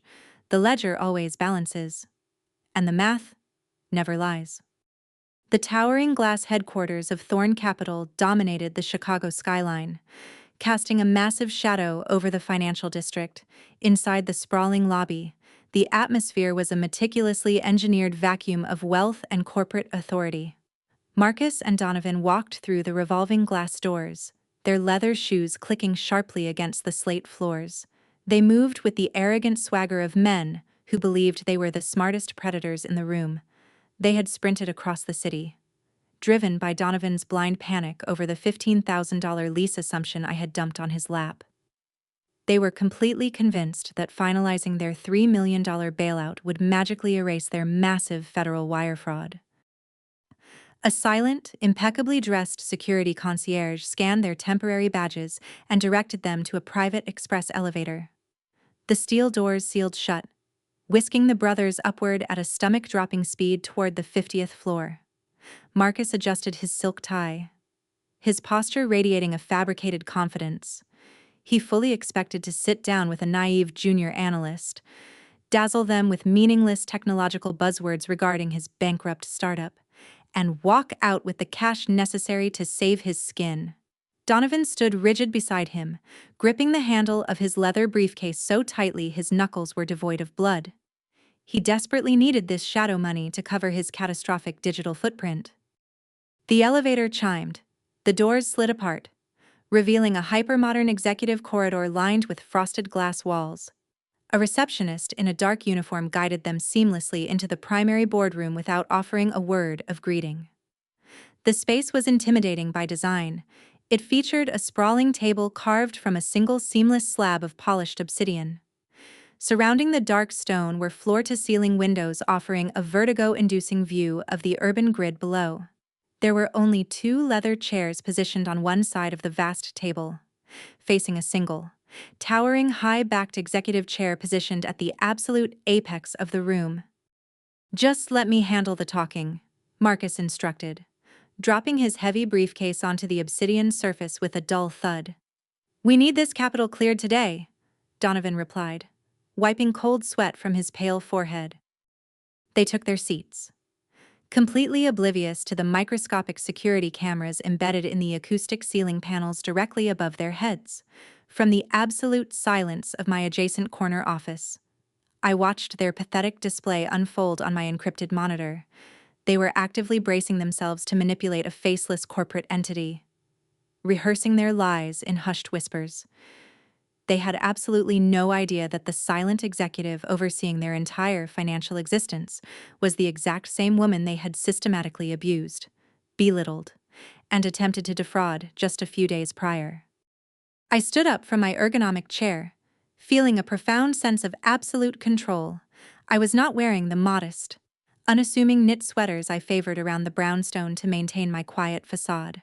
I was dressed in a bespoke, razor-sharp charcoal suit, the heavy woolen fabric moving like impenetrable armor. I bypassed the standard internal corridors and walked deliberately toward the private executive entrance of the primary boardroom. I carried only a single, thin manila folder containing the undeniable, irrefutable mathematics of their impending destruction. I gripped the brass handle of the boardroom door and pushed the frosted glass open with a violent thrust. The sudden mechanical sound shattered the heavy silence of the room. Marcus and Donovan both snapped their heads toward the entrance, their faces locked in expressions of eager, desperate anticipation. Their pupils were dilated, fueled by the toxic adrenaline of their ongoing crimes and the promise of immediate financial salvation.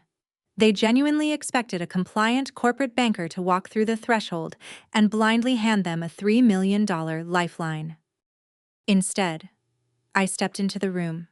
I walked with slow, unyielding precision, my heels striking the slate floor like the ticking of a heavy metronome counting down the final seconds of their privileged lives. I did not offer a polite corporate greeting to ease the tension. I did not break eye contact.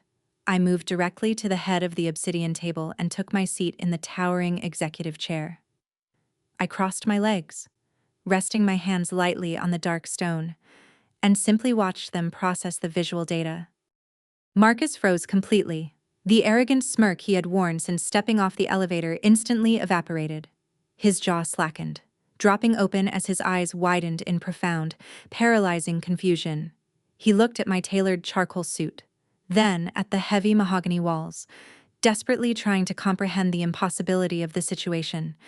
He could not process why his submissive, technologically illiterate sister-in-law was currently sitting at the absolute apex of a Tier 1 private equity firm. "What are you doing here?" Marcus demanded, his voice cracking with a sudden physiological tremor. "Get out of this room right now," Donovan hissed, his breathing turning incredibly shallow as he half rose from his leather chair. "You are going to ruin everything," Donovan added, a thick bead of sweat rolling rapidly down his cheek. I placed my palms flat against the cold, polished obsidian. I did not raise my voice or display a single ounce of vindictive joy. I looked at the two bankrupt, fraudulent men sitting across from me, radiating the absolute, terrifying zero-Kelvin cold of a woman holding the keys to their execution. I watched their chests heave as they struggled to draw oxygen into their collapsing lungs. "I am conducting your final liquidity audit," I stated, my tone stripping away every remaining layer of their fabricated reality. Donovan collapsed back into his chair, his legs entirely incapable of supporting his body weight. The realization hit him with the devastating force of a physical blow. The unredacted lease ledger I had slipped under my apartment door earlier was not just a lucky catch by a suspicious spouse. It was a highly calculated preemptive strike from a woman who controlled the very financial institution he was currently begging for mercy. He was staring directly at his own executioner. "This is an absolute joke," Marcus whispered, his chest heaving as his pulse skyrocketed into the danger zone. "You do not have the authority to audit us," Marcus added, his hands shaking against the dark stone. "I am the Chief Risk Actuary of Thorn Capital," I answered, opening the thin manila folder with a crisp, deliberate snap. The unwavering authority in my voice sucked the remaining oxygen right out of the room. Marcus stared at the embossed corporate seal on the documents resting beneath my fingertips. The truth finally penetrated his thick, arrogant skull.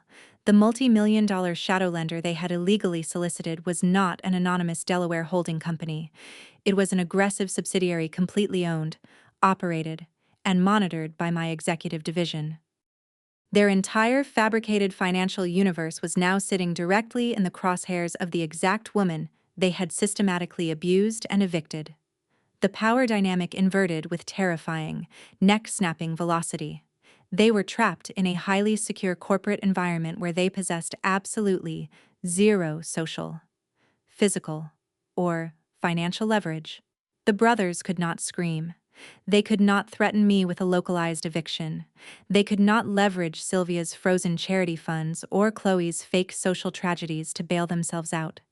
They were totally, irreparably isolated from any external rescue. Locked in a glass box at the top of the city. Donovan began to violently tremble. The realization that he had knowingly forged the digital signature of a Chief Risk Actuary onto a massive federal corporate loan document short-circuited his brain entirely. He gripped the edge of the obsidian table, his fingernails scraping uselessly against the impenetrable stone. He was looking at a mandatory minimum sentence in a federal penitentiary. And the judge, jury, and executioner was sitting right across the table calmly reviewing his paperwork. He had handed me the absolute, undeniable proof of his own wire fraud. Marcus turned a sickly, translucent shade of gray. His eyes darted frantically toward the heavy glass doors, his primal fight-or-flight response screaming at him to run.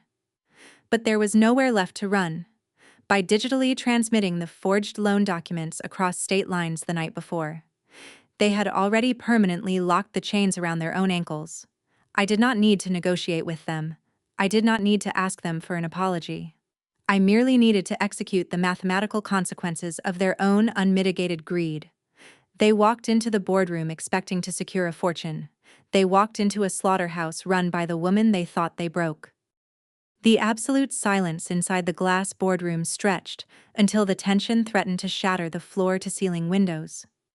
The realization that I was the chief risk actuary holding their financial execution orders had temporarily paralyzed the two men sitting across the polished obsidian table.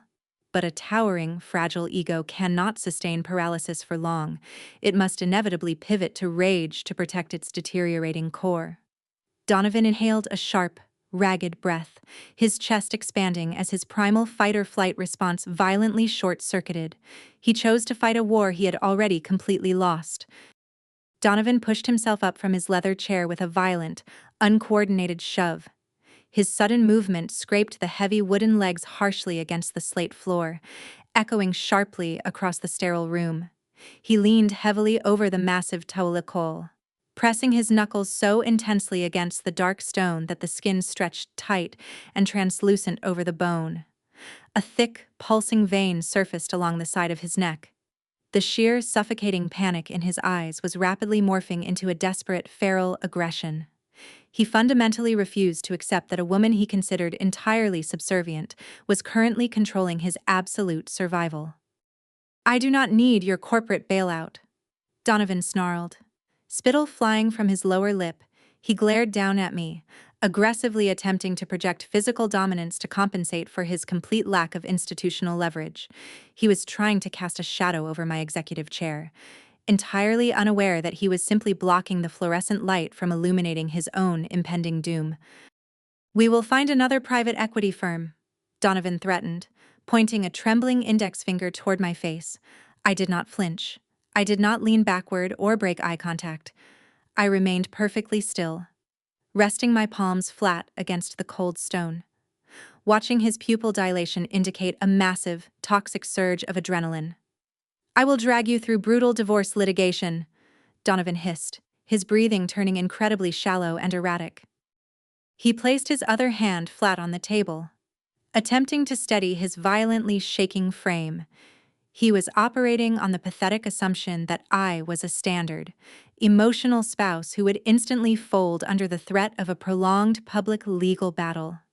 He genuinely thought the prospect of endless court depositions and exorbitant attorney fees would force me to authorize his fraudulent corporate loan in exchange for a quiet settlement. "I will bleed you completely dry," Donovan promised, grinding his teeth together with audible, sickening friction. He puffed out his chest, summoning the absolute last reserve of his fabricated arrogance. He believed he possessed a hidden tactical advantage, a secret financial parachute he had meticulously packed while I was supposedly distracted by his mother's domestic warfare. "I have $500,000 sitting offshore," Donovan boasted, a sickening, desperate smirk trembling on his flushed face. Marcus snapped his head toward his brother, his jaw dropping open in profound, unadulterated shock. Marcus had absolutely no idea that his supposed loyal business partner had secretly siphoned $500,000 away from their failing technology startup to build an isolated escape fund. The betrayal registered instantly on Marcus's pale, sweating face, violently fracturing the remaining fragile trust between the two desperate men.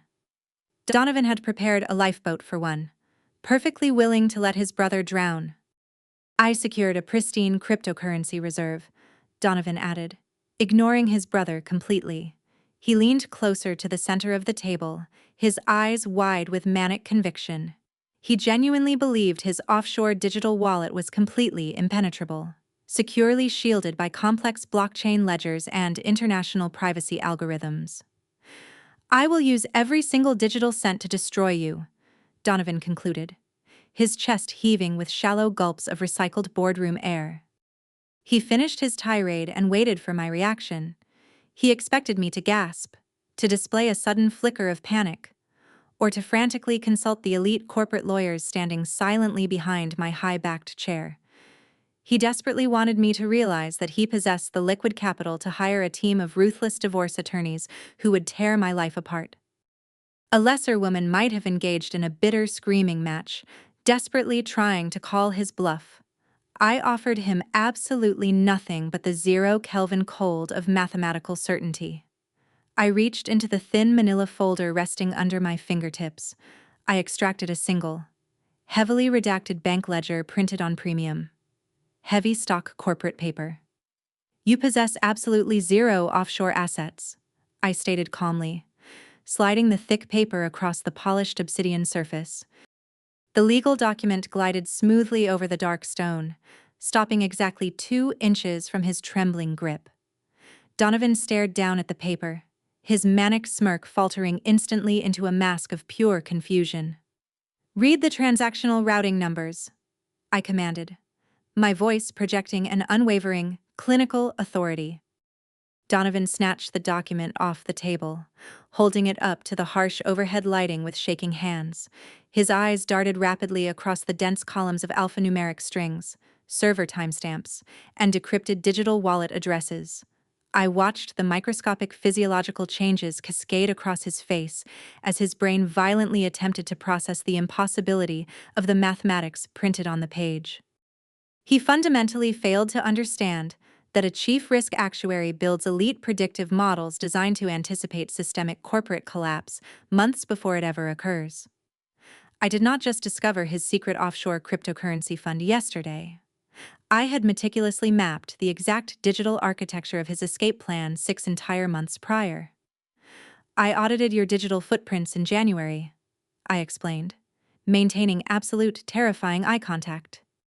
Donovan swallowed hard, a dry, clicking sound echoing loudly in his paralyzed throat. The ledger in his hands contained the undeniable, irrefutable forensic breakdown of his entire secret fortune. It displayed the exact dates he had converted stolen corporate funds into untraceable digital currency. It flawlessly mapped the specific decentralized exchanges he had utilized to bounce the illicit money across international borders. "I mathematically predicted your exact routing algorithms," I added, tilting my head a fraction of an inch. He had used highly predictable, amateur numerical sequences tied to his mother's charity foundation and his own fabricated corporate tax identification numbers. Once I isolated his primary digital signature.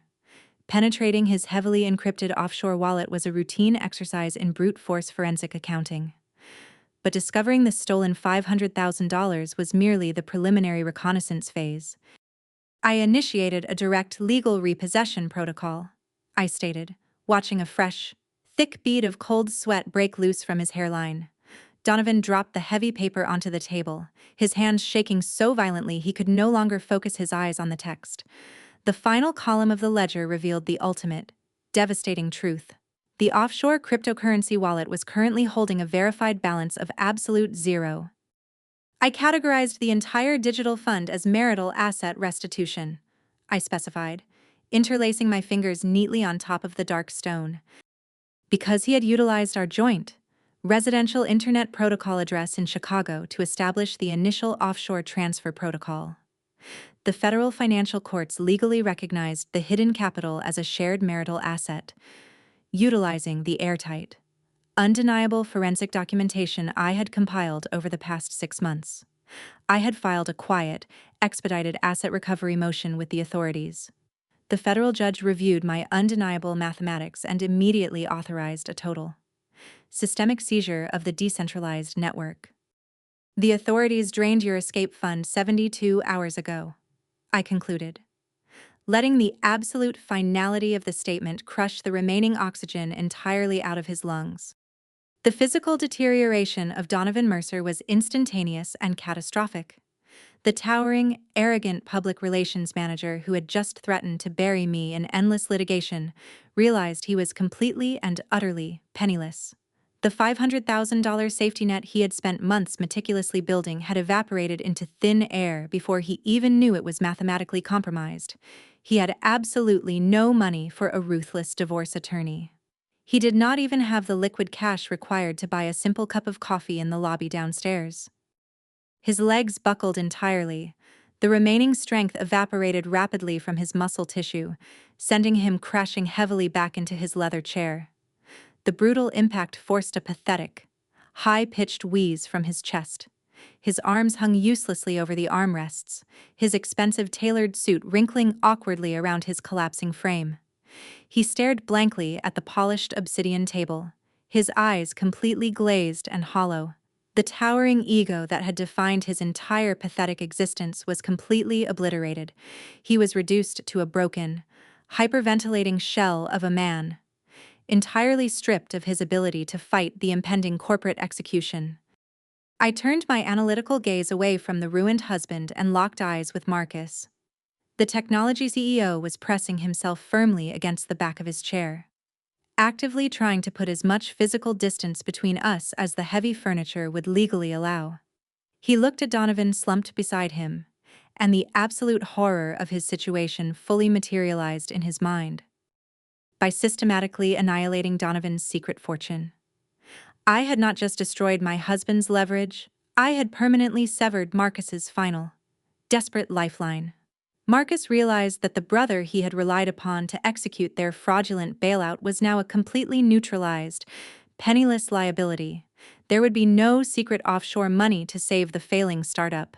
There would be no brilliant, expensive legal maneuvering to bypass the federal wire fraud charges they had generated the night before. Marcus was entirely isolated.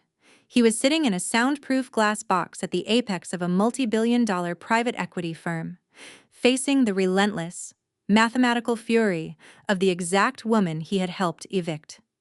He was completely alone, and the guillotine was already dropping.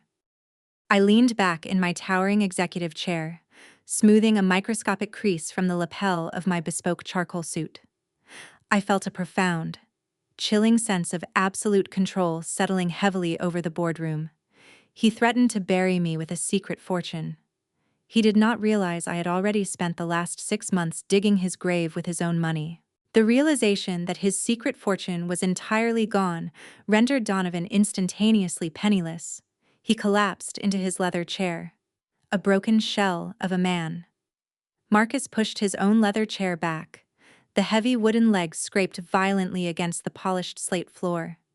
He looked at Donovan's collapsed, hyperventilating frame, realizing his older brother was now a completely neutralized, financially radioactive liability. The impending $3 million corporate execution was officially resting entirely on his shoulders. A thick layer of cold sweat materialized across Marcus's pale forehead. He plunged his violently shaking hand into the breast pocket of his tailored designer suit jacket and retrieved his sleek smartphone. His thumb slipped clumsily against the biometric scanner twice before the glass screen finally unlocked. "I am calling Mother right now," Marcus stammered, his pupils dilating in pure terror. He tapped the glass display frantically. Pressing the device tightly against his ear, he paced a tight, erratic circle near the towering floor-to-ceiling windows, deliberately turning his back to the massive obsidian table. Marcus genuinely believed that Sylvia Mercer was an untouchable, godlike entity. He operated under the absurd, arrogant delusion that her deeply entrenched status among Chicago's elite high society provided a permanent, impenetrable shield against severe federal consequences. He assumed she could simply wire $3 million directly from her charity's philanthropic escrow reserves to cover their fraudulent corporate bridge loan, magically erasing their federal wire fraud before I could execute my final liquidity audit. "Pick up the phone," Marcus begged the dial tone, chewing his lower lip nervously. I remained perfectly seated in my towering, high-backed executive chair. I rested my palms flat against the cold, dark stone of the table, watching his frantic, desperate pacing. He was dialing a phantom financial savior. He was completely unaware that the $50,000 catering embezzlement I had reported to the white-collar crime division of the Internal Revenue Service days prior had already initiated a catastrophic federal avalanche. "She will wire the funds today," Marcus whispered, pacing faster across the slate floor. "Mother can authorize an emergency transfer," he added, his breathing ragged and uneven. I did not raise my voice to interrupt his pathetic, delusional pleading. I did not order him to put the cellular device down. I simply reached across the polished obsidian table and retrieved my heavily encrypted corporate tablet. I tapped a sequence of highly classified, proprietary override commands into the glass interface. A low, mechanical hum instantly reverberated through the acoustic ceiling panels of the sprawling boardroom. The ambient fluorescent lighting automatically dimmed, plunging the massive space into a heavy, dramatic shadow. A massive, high-definition digital projection screen descended silently from a concealed recess in the ceiling, unfurling like a heavy velvet curtain at the far end of the room. The dual commercial projectors mounted above my head flared to life with a sharp, brilliant flash. They cast a wide, blinding beam of pure white light directly over Donovan's slumped, trembling shoulders. Marcus froze completely in his tracks. He lowered the smartphone from his ear, his eyes widening as the massive screen illuminated the dark, sterile room. He expected me to project a dense, highly analytical actuarial spreadsheet or the unredacted forged loan documents proving their absolute guilt. He assumed I was about to dissect his bankrupt technology startup line by excruciating line. I did not project a financial spreadsheet. I projected a live, high-definition local news broadcast directly from the Chicago Financial District. The aerial helicopter footage filled the massive boardroom screen in spectacular 4,000-pixel resolution. A breaking news banner crawled in stark, glaring red letters across the bottom of the digital feed, accompanied by the urgent, breathless voice of a local field reporter. The camera was centered squarely on the ornate stone facade of Sylvia's prestigious philanthropic charity headquarters. The building was completely surrounded by a massive fleet of unmarked dark vehicles and flashing federal sirens. "Look closely at the screen," I commanded, my voice projecting absolute zero-Kelvin cold. Dozens of federal agents wearing heavy tactical windbreakers, emblazoned with the bright yellow letters of the Internal Revenue Service, swarmed the property. They were not conducting a polite, scheduled compliance review. They were executing a ruthless, total-scale federal raid. Marcus stood completely paralyzed by the floor-to-ceiling windows, watching the live aerial feed in unadulterated, mind-shattering horror. Armed federal auditors marched aggressively through the shattered glass front doors of the Philanthropic Foundation.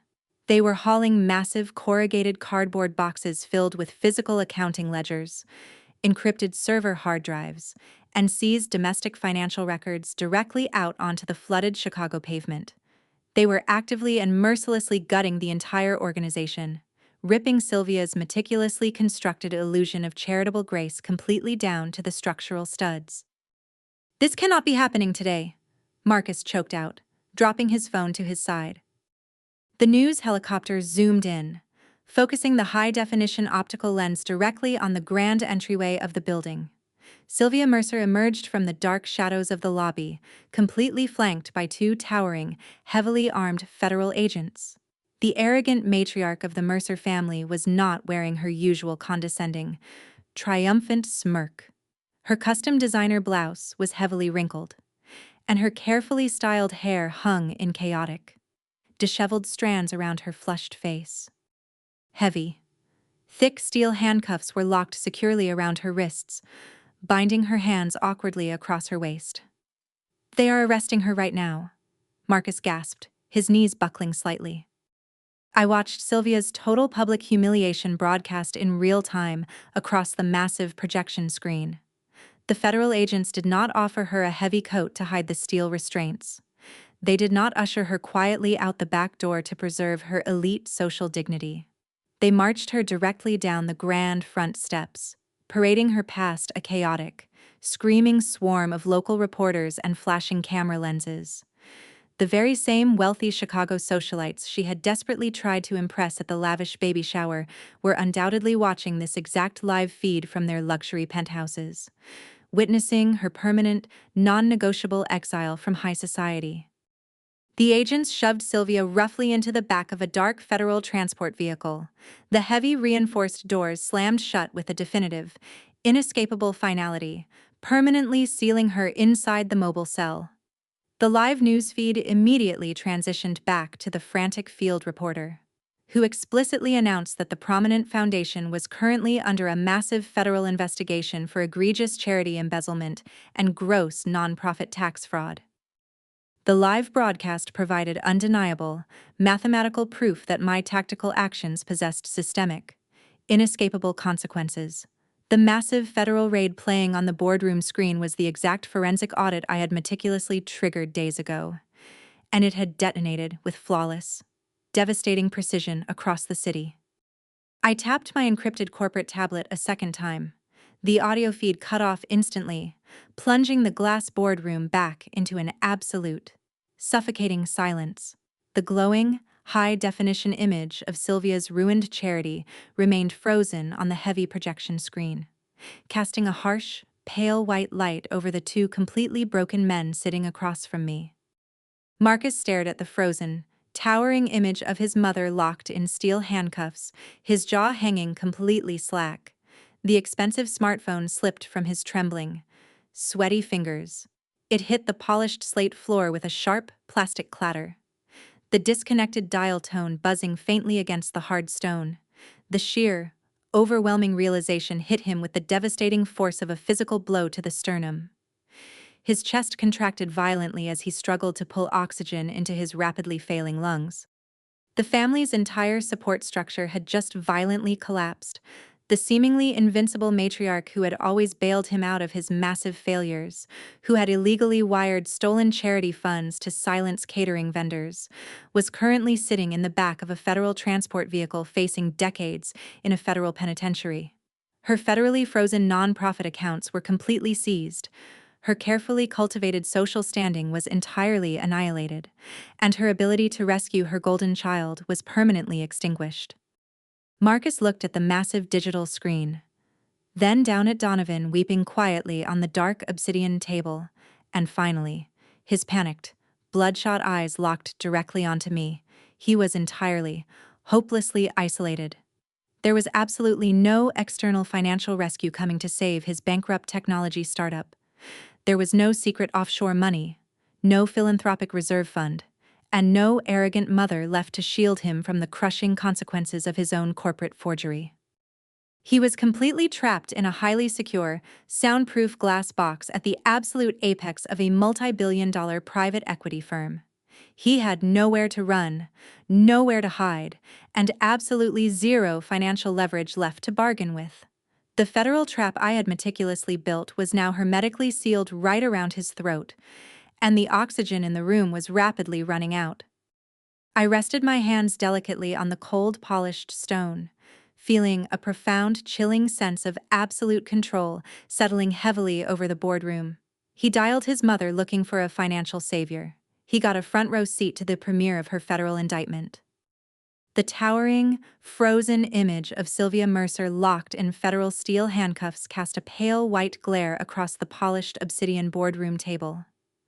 Marcus remained entirely paralyzed in his leather chair, his respiratory system failing to pull sufficient oxygen into his collapsing lungs. The absolute destruction of his family's matriarch had just vaporized his final financial lifeline. He stared blankly at the massive projection screen, completely oblivious to the heavy, frantic footsteps echoing rapidly down the frosted glass corridor outside the executive suite. The heavy boardroom doors burst open with a violent, shattering crash. The solid glass panels slammed aggressively against the mahogany doorframes, obliterating the suffocating silence of the room. Chloe stormed over the threshold, moving with the chaotic, calculated energy of a woman desperately fighting to reclaim a deteriorating narrative. She was wearing the exact same oversized, shapeless gray sweater she had utilized during her fabricated miscarriage broadcast. A garment specifically chosen to project maximum physical vulnerability and extract unchecked sympathy. She held her encrypted smartphone high in the air, secured tightly to a mechanical stabilizer gimbal. A blinding, circular LED ring light was attached to the rear of the device, casting a harsh, glaring white beam directly into the dark, sterile boardroom. She was actively live-streaming the ambush to her 50,000 dedicated followers, attempting to weaponize her digital audience in a blind, desperate bid for public salvation. "Look at the corporate monsters destroying my family," Chloe screamed, thrusting the glowing camera lens forward into the room. She expected to corner a naive junior analyst or a faceless panel of elderly banking executives, finalizing the harsh 3-day eviction notice. She intended to generate a massive, viral wave of public outrage by publicly humiliating the private equity firm in real time. Instead, the blinding beam of her ring light swept across the terrified, hyperventilating face of her bankrupt husband, and then locked directly onto me. Chloe froze entirely, her expensive leather boots halting abruptly on the cold slate floor. She stared at my bespoke charcoal suit, the towering high-backed executive chair, and the polished obsidian table. Her brain violently short-circuited as she realized the woman she had systematically abused and blamed for her fake tragedy was currently holding the executioner's axe at Thorn Capital. But the digital broadcast was already live. The viewer count displayed in the corner of her screen was skyrocketing, fueled by the sheer, unadulterated drama of a hostile corporate ambush. She could not retreat without exposing her cowardice. She chose to double down, pivoting her entire strategy to paint me as the ultimate unforgivable villain. "You caused my catastrophic miscarriage," Chloe sobbed, pointing a trembling finger directly at my face. She marched closer to the obsidian table, ensuring my image was perfectly centered within her digital frame. She squeezed her eyes shut tightly, forcing a steady stream of manufactured tears to cascade over her expertly contoured cheekbones. "You are ruthlessly evicting a grieving mother," Chloe wailed, adjusting the mechanical gimbal to capture my completely unbothered expression. She was screaming baseless accusations at the top of her lungs, desperately hoping the raw emotional theatrics would incite a vicious digital mob against me. She believed the sheer weight of public outrage would force Thorn Capital to back down, operating under the arrogant assumption that no corporate executive could withstand the public relations nightmare of attacking a grieving, heartbroken mother online. A lesser woman might have panicked under the glaring interrogation of a live broadcasting camera. A lesser woman might have raised her hands to block the optical lens, frantically shouting defensive denials, or frantically calling for corporate security to confiscate the recording device. I remained perfectly seated in my high-backed leather chair. My expression remained entirely devoid of human emotion. I did not blink, and I did not break eye contact with the camera lens. I reached down to the polished stone surface and picked up the thick manila folder containing the active subpoena cache I had extracted from the federal data portal. I stood up with smooth, unyielding precision. The heavy fabric of my charcoal suit settled perfectly into place. I walked slowly around the edge of the massive obsidian table, my heels striking the slate floor with a steady, calculated rhythm. Chloe stood her ground, holding the glowing ring light inches from my face, genuinely believing she had me entirely cornered. She assumed I was walking over to grovel or beg her to turn off the broadcast to save my corporate reputation. She had absolutely no idea she was actively filming the production costs of her own digital execution. I stopped exactly 2 feet in front of her. I opened the manila folder with a sharp, definitive snap. I extracted the official, unredacted clinical laboratory data bearing her elite boutique medical clinic's certified, tamper-proof seal. I did not shove the heavy paperwork into her chest. I calmly extended my arm, holding the undeniable mathematical proof of her biological fraud directly in front of her glowing smartphone lens. Your human chorionic gonadotropin levels were absolute zero, I stated, ensuring my voice projected with crystal clarity into her microphone. Chloe's mouth snapped shut. The manufactured sobbing ceased instantly. She stared at the bold, undeniable clinical values printed on the premium medical paper. The camera lens autofocused perfectly on the clinic's official letterhead, broadcasting the stark, irrefutable medical mathematics to 50,000 captive viewers in spectacular high definition. You were never pregnant with a child, I added, holding the clinical data perfectly still under the bright light. The color drained completely from Chloe's face, leaving her skin a sickly, translucent shade of gray. Her trembling hands severely destabilized the mechanical gimbal, causing the camera frame to shake violently. She tried to pull the phone back, desperately attempting to hide the medical records from her audience. But I had already reached into the manila folder for the secondary payload. I pulled out the massive data packet outlining her non-negotiable wire fraud. I held the official Federal Bureau of Investigation cybercrimes alert directly up to the camera, explicitly attaching it to the administrative ledger from her fraudulent GoFundMe campaign. You weaponized a fabricated tragedy for internet sympathy, I declared, tapping the federal insignia stamped directly on the legal document. I shifted the paperwork slightly, explicitly exposing the exact electronic timestamps, the digital routing numbers, and the specific monetary value of the fraudulent donations she had mercilessly siphoned from her gullible followers. You illegally collected $100,000 across state lines, I whispered, locking my cold gaze onto her terrified, widening eyes. The domino effect was instantaneous, brutal, and incredibly violent. Chloe's entire influencer career was obliterated in real time on her own live stream. I watched the live chat scrolling rapidly along the edge of her glowing smartphone screen. The tiny text bubbled up the glass display at a blinding pace. Viewers who had just transferred their hard-earned money to her emergency medical fund were now reading the undeniable. 0 baseline hormone levels explicitly required to sustain human gestation. The supportive, sympathetic emojis instantly vanished. They were replaced by a chaotic, relentless avalanche of pure, unadulterated digital rage. Her followers realized they had been systematically manipulated, lied to, and financially defrauded by a woman utilizing a fake, dead child as a prop for monetary gain. The public backlash was immediate and permanently devastating. Thousands of viewers flooded the feed with furious accusations, demanding immediate refunds, and actively tagging local law enforcement agencies. The corporate sponsors who had tuned in to monitor her engagement metrics were undoubtedly terminating their lucrative brand deals the exact second the certified medical records hit the screen.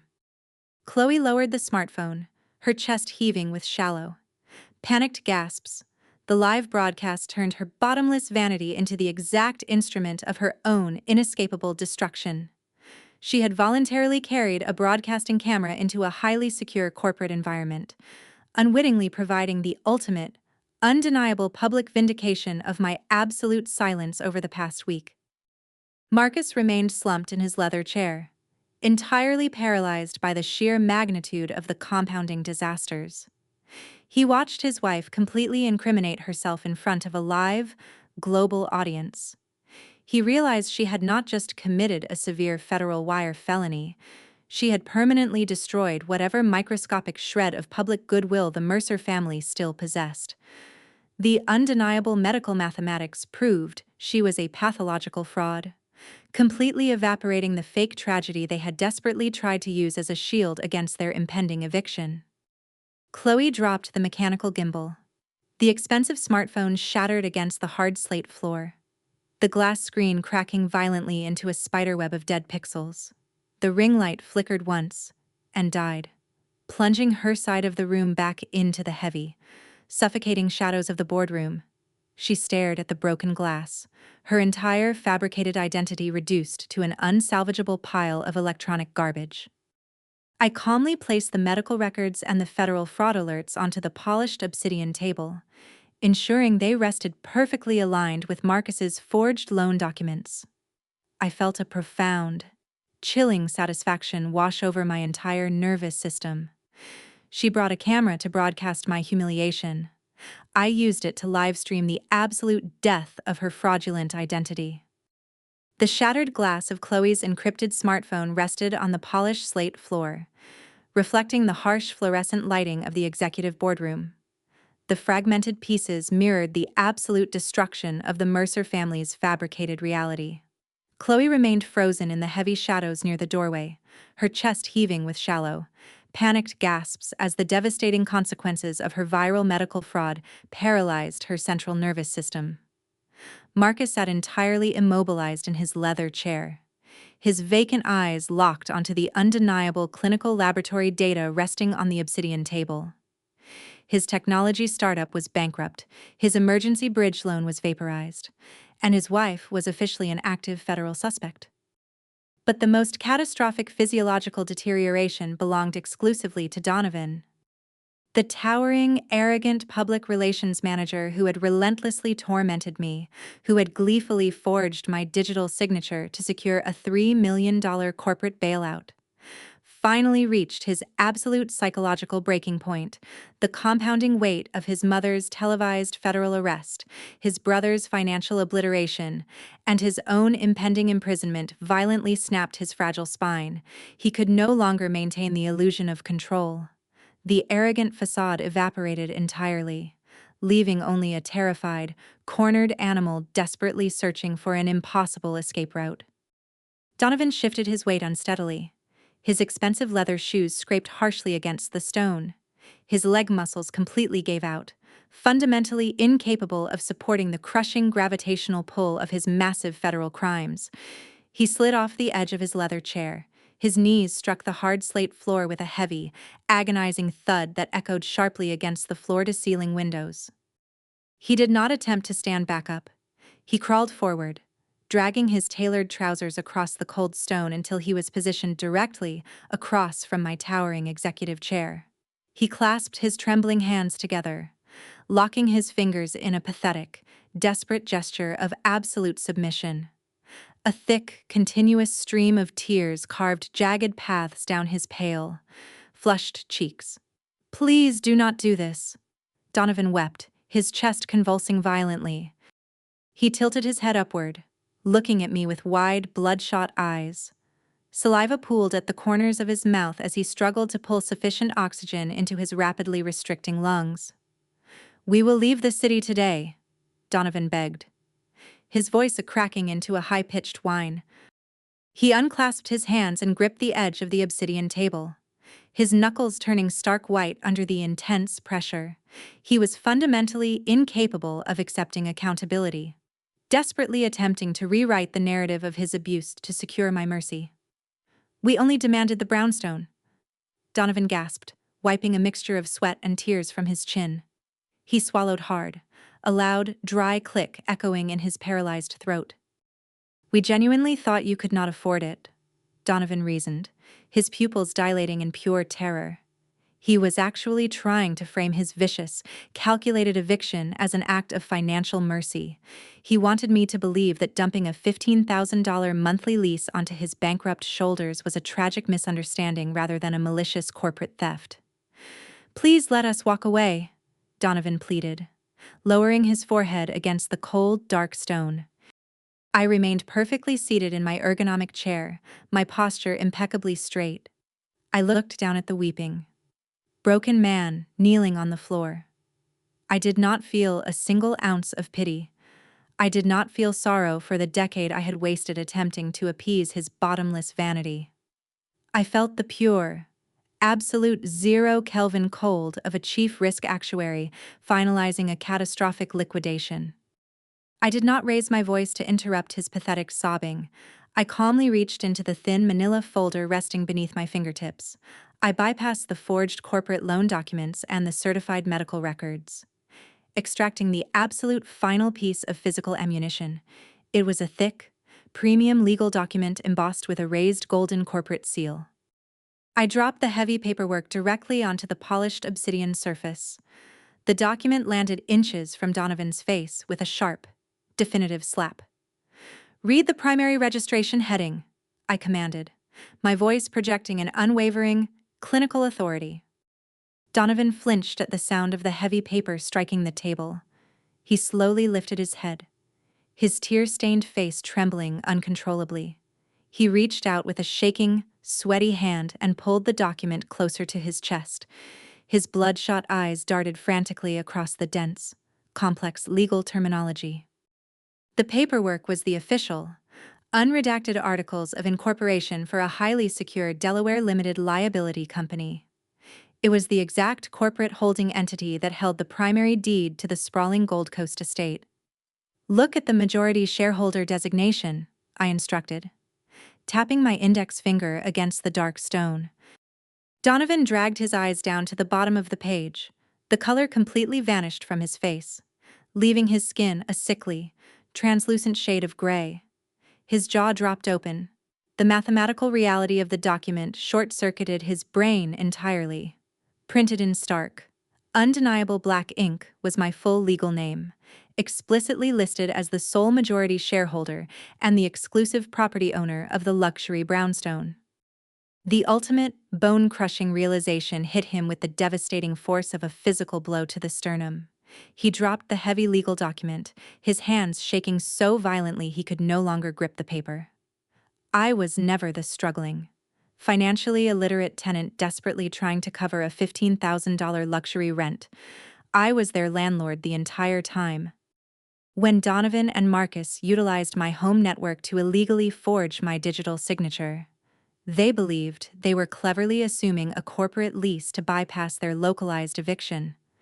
They thought they were transferring the massive financial burden from their failing technology startup directly onto my pristine actuarial credit profile. They were completely oblivious to the microscopic, inescapable federal trap they were actively triggering by digitally transmitting the forged lease assumption and the $3 million corporate loan across state lines to a Delaware holding company.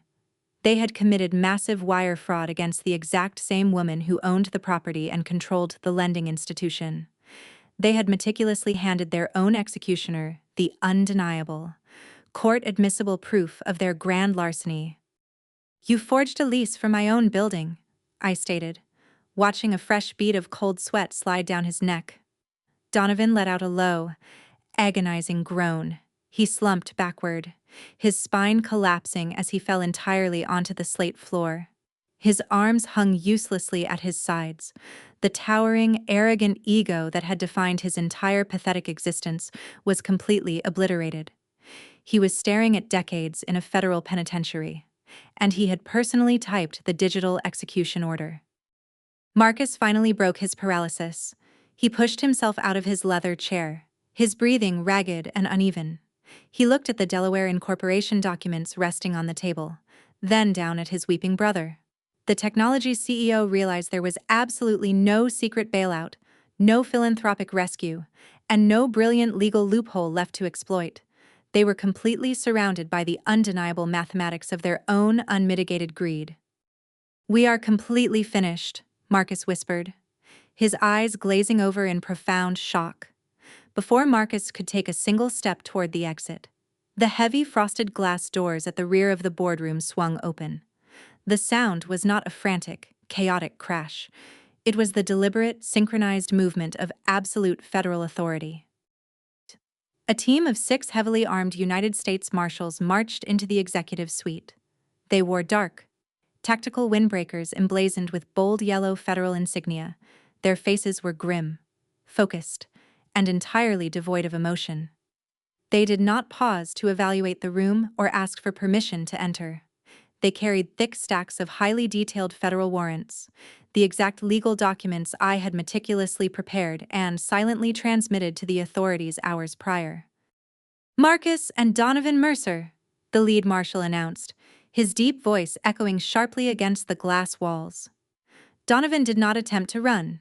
He remained curled on the cold floor, sobbing quietly into his hands. Marcus stood completely still, his posture rigid with pure, unadulterated terror. "You are under immediate federal arrest," the marshal continued, unhooking a pair of heavy steel handcuffs from his tactical belt. "I did not forge the signatures," Marcus gasped, stepping backward in a pathetic display of cowardice. He pointed a trembling finger down at his weeping brother, desperately attempting to shift the blame to save his own skin. "He executed the digital transfer alone," Marcus pleaded, his chest heaving violently. The federal marshal did not flinch. He did not entertain the desperate, fractured loyalty of a cornered criminal. He stepped forward, grabbed Marcus by the shoulder, and spun him roughly around. He forced the technology CEO's arms behind his back. The sharp, metallic ratcheting of the heavy steel restraints echoed like a gunshot in the sterile room. "You are being charged with severe wire fraud," the marshal stated, securing the lock mechanism tightly. Two additional marshals descended upon Donovan. They hauled him off the slate floor, ignoring his high-pitched, pathetic wailing. They slammed his chest against the polished obsidian table, pulling his wrists aggressively behind his back. Donovan squeezed his eyes shut, hyperventilating as the cold steel clamped down over his pulse points. "You are additionally charged with corporate forgery," the second marshal barked, patting Donovan down for concealed devices. I sat perfectly still in my high-backed leather chair, my hands folded neatly over the edge of the dark stone. I watched the tactical team systematically dismantle the two men who had relentlessly abused, mocked, and attempted to defraud me. They were completely stripped of their designer suits, their fake social standing, and their fabricated superiority. They were nothing but federal suspects being processed for transport. "Grand larceny and interstate financial theft," the lead marshal concluded, stepping back to survey the secured prisoners. The officers hoisted Donovan upward, dragging his dead weight toward the heavy boardroom doors. Marcus walked ahead of him, his head bowed in profound, inescapable shame. They were marching directly toward the private executive elevators, preparing to be paraded through the corporate lobby in front of dozens of silent, observing financial analysts. I watched them disappear into the frosted glass corridor. I felt a profound, chilling sense of absolute peace settle over my entire central nervous system. The $15,000 eviction notice they had tried to use as a weapon had ultimately served as the perfect, inescapable snare. I calmly stacked the Delaware Incorporation documents on top of the forged corporate loan papers, perfectly content to oversee the final liquidation of their ruined lives. They begged for mercy from a woman they evicted. They received justice from the landlord they tried to defraud. The heavy frosted glass doors of the boardroom clicked shut, sealing the chaotic, pathetic echoes of the Mercer family permanently into the past. I remained seated in my high-backed executive chair for a long, quiet moment, listening to the absolute, pristine silence of a perfectly executed liquidation. I did not celebrate. I did not smile. I simply adjusted the cuffs of my bespoke charcoal suit, packed my leather briefcase with the remaining federal fraud alerts, and went back to work. 6 months later, the dust has completely settled over the Chicago skyline. The bitter, freezing winter has given way to a bright, clear spring. There are absolutely zero new conflicts in my life. I stand in the center of the grand marble foyer of the $15,000 a month Gold Coast brownstone. The space is now perfectly silent and entirely mine. The suffocating scent of imported white lilies and manufactured domestic tension has been permanently eradicated, replaced by the faint, crisp aroma of lemon oil and polished mahogany. I walk my bare feet across the smooth, cool stone.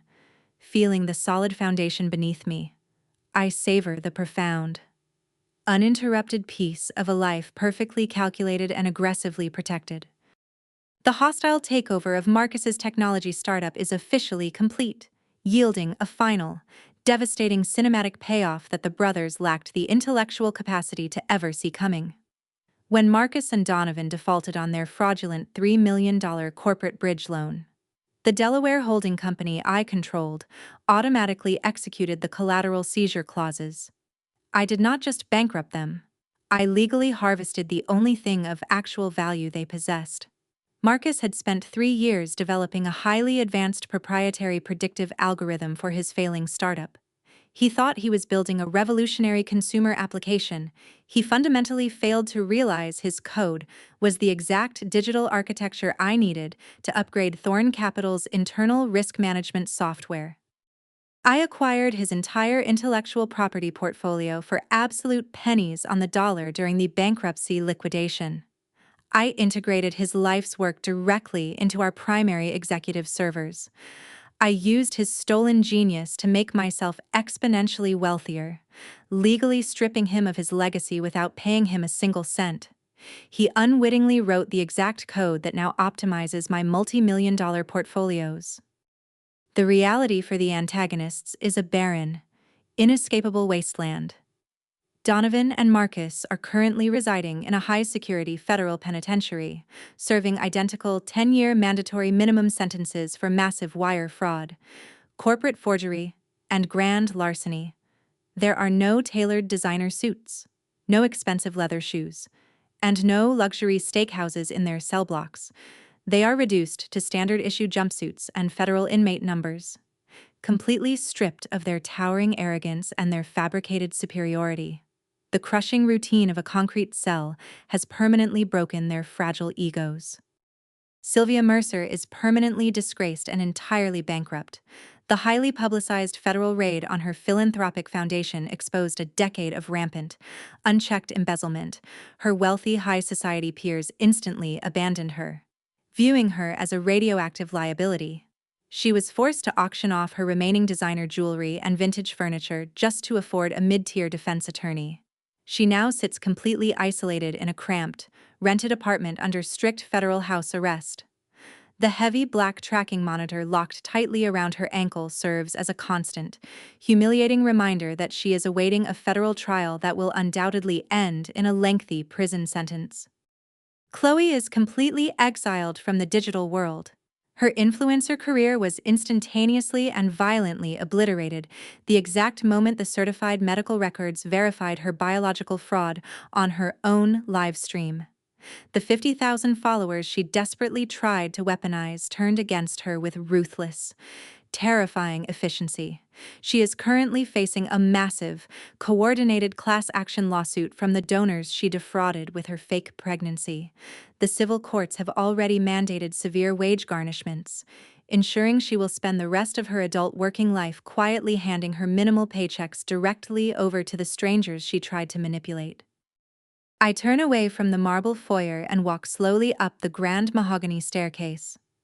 I step into my meticulously organized home office. The morning sunlight pours through the antique windows, warming the wide wooden desk. I sit down in my ergonomic chair and open my encrypted laptop. I bypass the security protocols and pull up my proprietary risk management dashboard. The numbers cascading across the glass screen glow a vibrant, healthy green. The liabilities have been entirely purged, the toxic assets have been perfectly liquidated, the foundation of my independent empire is totally secure. I lift a heavy ceramic mug to my lips and take a slow, deliberate sip of hot black coffee. The bitter, dark roast grounds me in the absolute perfection of the present moment. You can try to manipulate the narrative, you can try to forge the documents, and you can try to evict the quiet ones. But at the end of the day, the math never lies. The ledger always balances. Thank you so much for joining me to the very end of this incredible journey. Navigating toxic family dynamics and relentless financial manipulation can feel like fighting a completely unwinnable war, but setting ironclad boundaries is the ultimate victory. Have you ever had to stand your ground and enforce strict boundaries with manipulative in-laws or toxic family members? How did you protect your own peace, preserve your sanity, and reclaim your personal power? Please share your stories in the comments section below. Your experiences matter, and your strength might be exactly what someone else needs to hear today to take back control of their own life. If you enjoyed this story and want to hear more content about overcoming betrayal and building a beautiful, independent reality, please hit that like button and subscribe to the channel. Always remember your true worth, trust your intuition, and never let anyone else forge your reality.